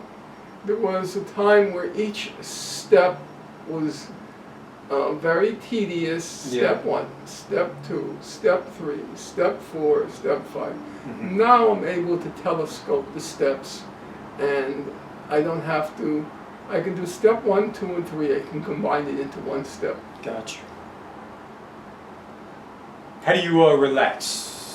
I go out in the afternoons. Afternoons, yeah. And also I usually watch a murder mystery. I do. Yeah. I think I've watched every British murder mystery ever done, ever produced. How important is honesty? Even if one does wrong, honesty itself can still serve as a reconciling notion of self-respect, and thus then respect granted to even the worst of atrocious action. I don't agree with that. If repentance through forthcoming admission is forth I don't by the agree with that. Okay, what do I you? don't believe in forgiveness. Oh, interesting. No, I do not. I think that if you self-consciously commit an act, Mm-hmm. then you have to accept responsibility for it. Yeah, of course. And I'm not about to forgive you. You knew what you were doing. Mm-hmm. You proceeded to do it. You wanted to do it. You did it. Fine. But don't expect me to forgive you. You made that choice, and then you have to accept the consequences of your choice. Actions have consequences. Mm-hmm. That's the choice you made, then you accept the consequences for it, period. You know, there's an interesting caveat instilled within the definition of forgiveness. Some would say, Maya Angelou, I think, if I'm not mistaken, she says forgiveness in actuality is not so much you forgiving the other person, but you finding forgiveness within yourself, reconciling your own. I don't, look, all this is mysticism to me. Okay, gotcha. I'm not a forgiving person. Okay. Yeah, I think that pretty much concludes everything. You want me to share my thoughts on Obama? You know, I asked a few people what, among my cohort of peers, what their thoughts on Obama were. Obama won mainly because people were sick of the establishment. Correct. And the usual politicians, old money, same circle, Bush, Clinton, blah, blah, blah. He was also very much a product of timing. It wasn't necessarily what he did. He took advantage of a situation and opportunity presented to him. Totally agree. But it seems he wasn't necessarily ready for the presidency. He learned on the job. He did have something here, something there. But he's smart enough to perhaps be a fast learner, it seemed like, and he did a lot better than other people. Would you agree with that? Or? No, I wouldn't agree with that. Look, these are serious issues. I don't agree with that. I think that politics is a very complex game. Mm-hmm. You need a lot of experience before you can expect to achieve anything of substance. Experience insofar as mobilizing folks, knowing how to play the game. Yes, What else? Understanding how the system works. Yeah. Knowing how to play the game, understanding the system. Okay. It seems Obama's life experience also kind of benefited him. He wasn't from a wealthy background. Yes, he was. He went to the most prestigious private school in Hawaii. Gotcha. Now, his family was not rich, but Yeah. he himself had a very privileged existence. Gotcha. He himself. His family wasn't rich, that's true. More so in the direction as well that he sort of represented the son with a single mother, you know. Yeah. So that sort of narrative as well, I guess, kind of made him relatable to the common person, perhaps you could say, or at least respected by the common person. The main thing it seems he had working for him was he came across with a genuine intention, at least. There was never at a genuine first. intention. The main thing he had working for him was he was a black person who knew white people like the back of his hand. He was raised by his grandparents. They were both white. His father was a no-show. His father lived in Africa. His mother was mostly off in Indonesia, or doing either research for her doctoral dissertation or working there. He was raised by his two white parents. Seemed to have been his mother worked in the bank. His father was a salesman, I think. And he knew white people, and he knew his great art was he knew how to make white people feel good about themselves by feeling good about him. That was his thing. So he was totally disarming. But that's only because he knew whites. The secret of Obama is not that he was half black. The secret of Obama was he was half white. Gotcha. He knew white people. Yeah, and he was playing to what people wanted to hear, and he was an opportunist in many ways. He knew exactly how to manipulate white people. Yeah. You know, there was huge excitement about his youthful energy with immense promise. Very eloquent. At first, 2008 is what I'm referencing to. I didn't find him eloquent at all. It was all, Really? yeah, because nothing came from within. I don't think you can be a truly eloquent speaker unless you're plumbing the depths of your own soul. Yeah, a lot of it was regurgitation, I think you said in the book as well. You said he just He copycatting. just had all these speechwriters write Yeah. these cornball speeches. You know, to the audience who maybe aren't as perceptive or observant, he came across as wow, you know, like this enigma of a sort. Okay. Would you agree with that? The mass common person was, you know, People were inspired by his- ready to be they were ready to be inspired. You see, they walked in. He didn't inspire them. They were wanting to be inspired. So whatever he said, they liked. He didn't. It wasn't. That's true. It was. It was the They were inverse. looking for a savior. They were looking for something so as to forget the 8 years under Bush.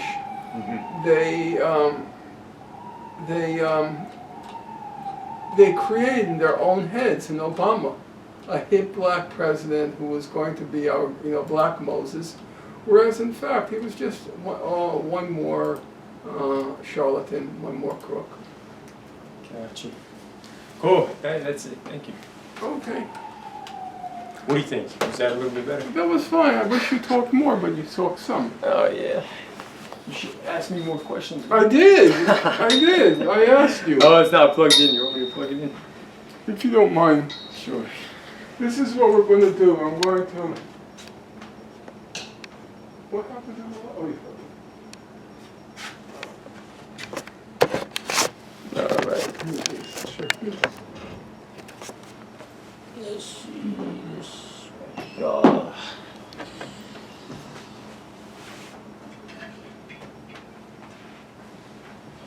All right. What's the plan? What are we gonna do?